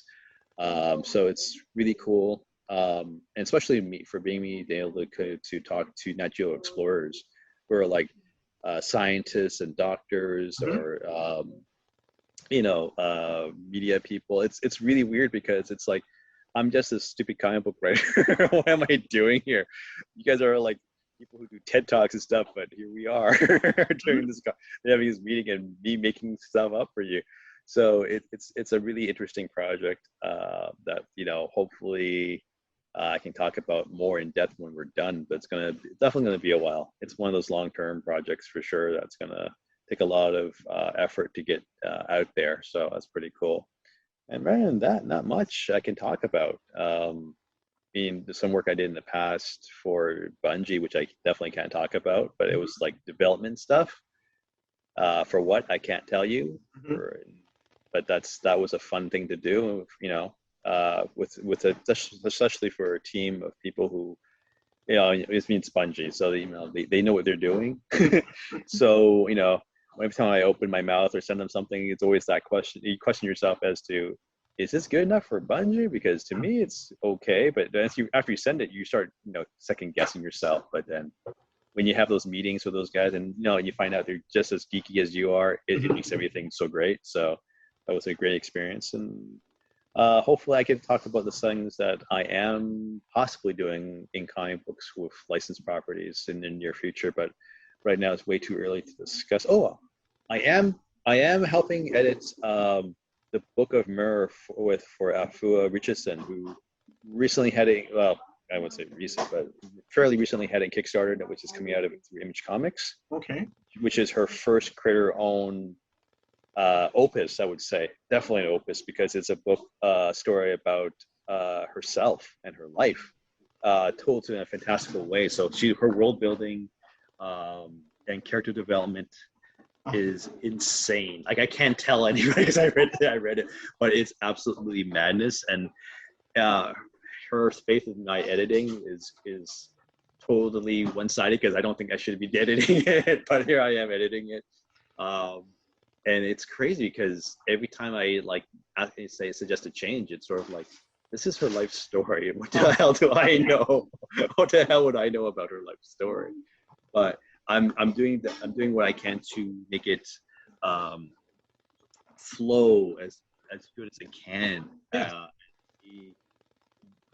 To really spotlight these areas that she may not think that's important and amazing, which, as a reader, like, cause I'm obviously reading it for the first time myself, I'm very interested in these parts, and you should expand on these parts and, show more of that versus some other thing that you think is what people want, so I'm helping that way with that. So that's one of those projects where I'm so happy working on it, and especially working with a friend that I've been wanting to work with for years, like decades, actually. I don't say years, decades. That I wanted to work with on something. So this is, it turned out to be, her first personal, jaunt in create her own creator own series. So I'm very excited about that. So I keep forgetting to talk about that too, which is terrible. So definitely putting it out there for people to hear. So if you haven't already supported that book, find it. I don't know if it's when it's going to be solicited, but if it is, definitely order it. It's worth every dime. It's an amazing book. She's putting her heart and soul into that. So definitely check it out.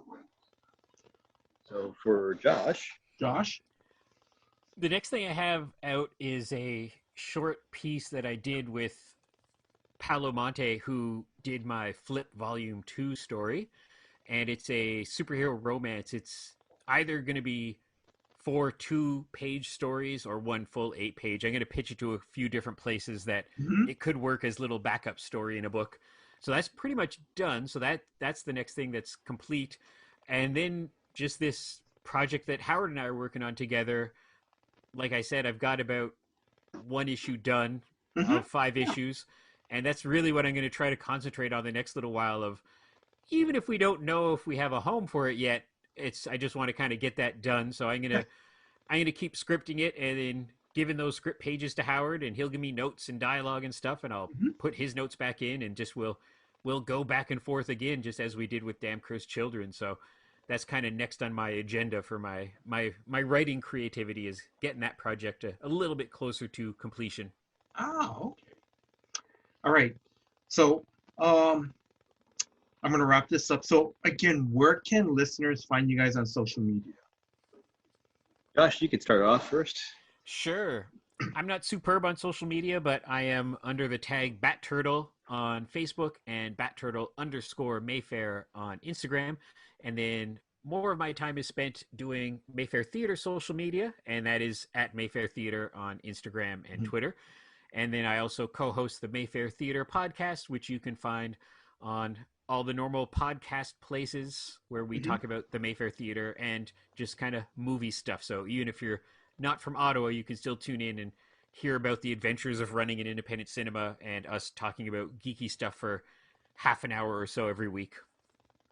Yeah, definitely do that. It's definitely, and also you guys are doing like sales of posters, and I don't know if you have any more 35 millimeter trailers to be sold, We do, but yeah. So and that's fun too. Like I actually just sent we found a bunch of posters that are for mini festivals we've had. So they're really cool posters, but because they were made specifically for that event, we can't really use them again because if we do another Indiana Jones triple bill or Back to the Future triple bill, the prices, the dates, the times will be different. So, there's that nerd sense of being a hoarder where you're like, we should just keep all these forever.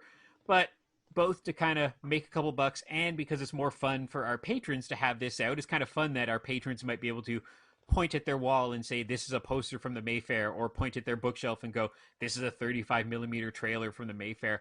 We've been kind of garage sailing off a bunch of stuff. So just the other day, I sent off a 35 millimeter trailer and a Indiana Jones triple bill poster down to the States. And the guy who bought the poster was thrilled to have it. He actually noticed my social media post. So even before I had a chance to advertise what posters we had, Mhm. he told this lovely story of road tripping up from New York State to come to the Mayfair to see the Indiana Jones triple bill a few years ago.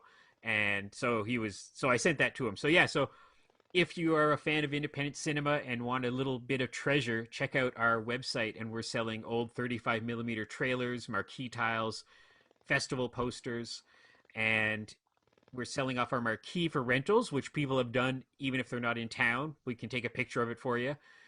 So yeah, all kinds of fun stuff that is the silver lining of these lockdown times we are in. So whether you're local to Ottawa or from around the world, you can toss a couple bucks our way. Oh, we're also doing virtual cinema, which is weird because we're a movie theater and we're essentially a video store now. We're a streaming service now. And right now we have I think I think 3 short film collections and 5 feature films.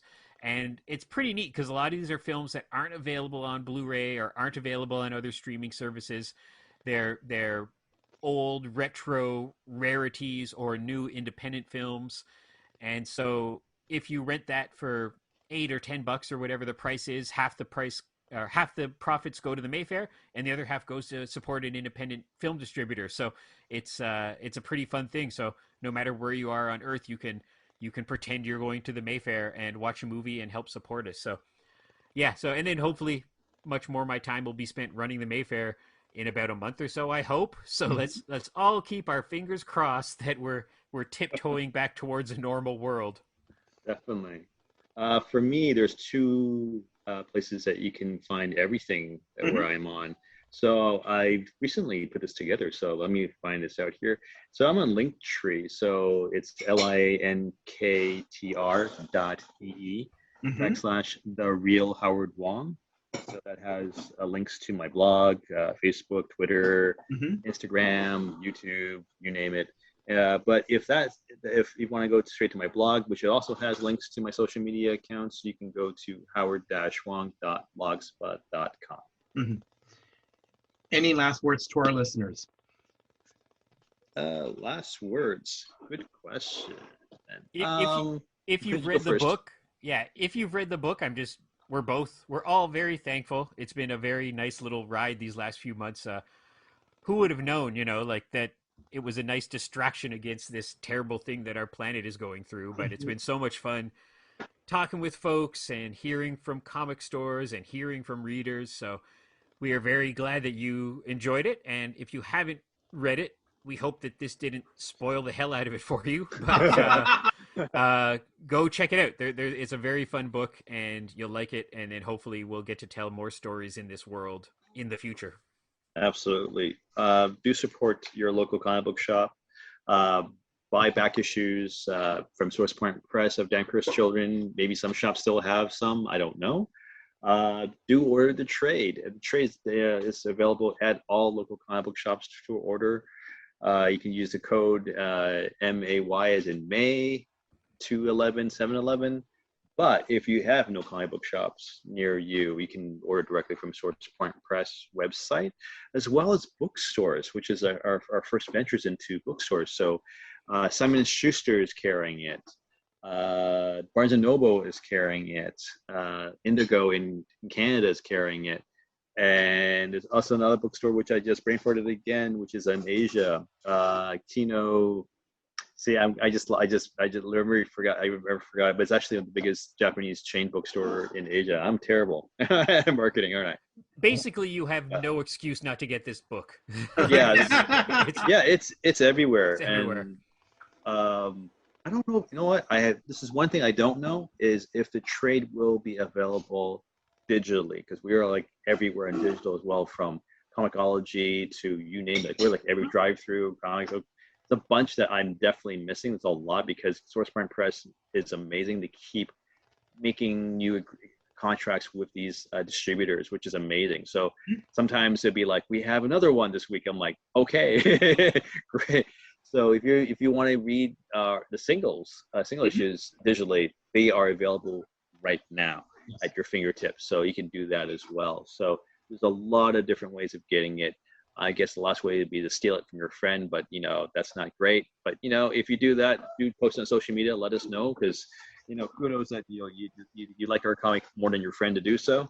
So with that, support local comics, support indie press, support all the titles that you like, and let them know, let the world know that you do, so that you can make more.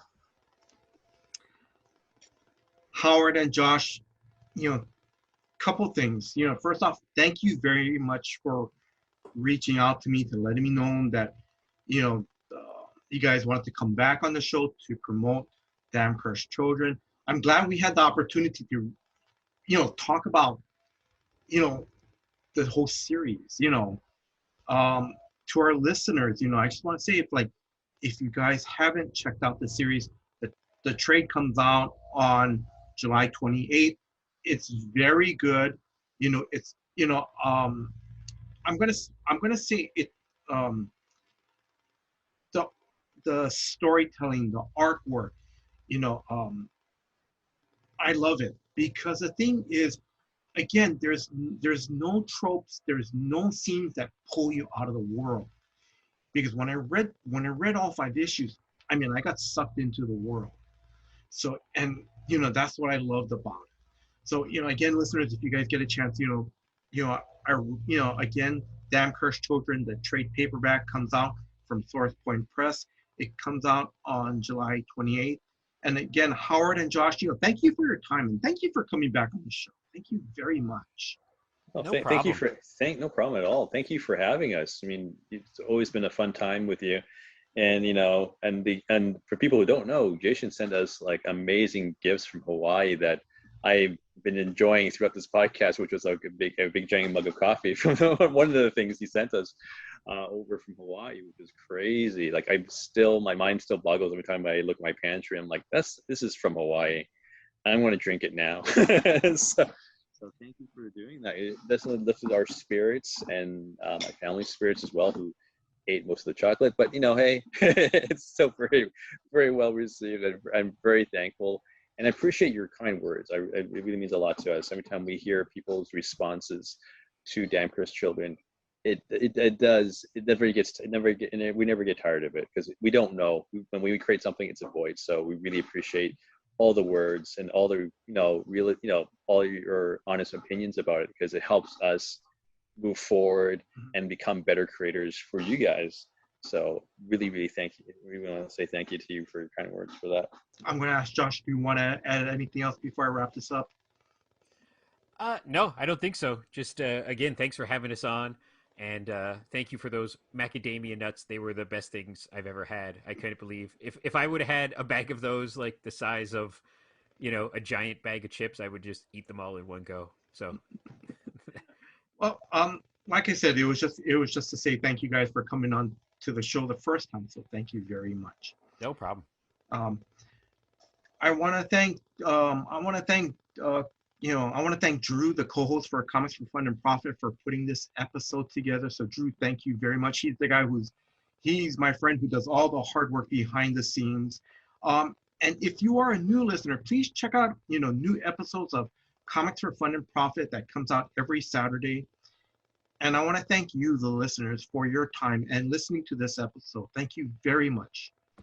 Until next time, guys, aloha. Aloha. Aloha.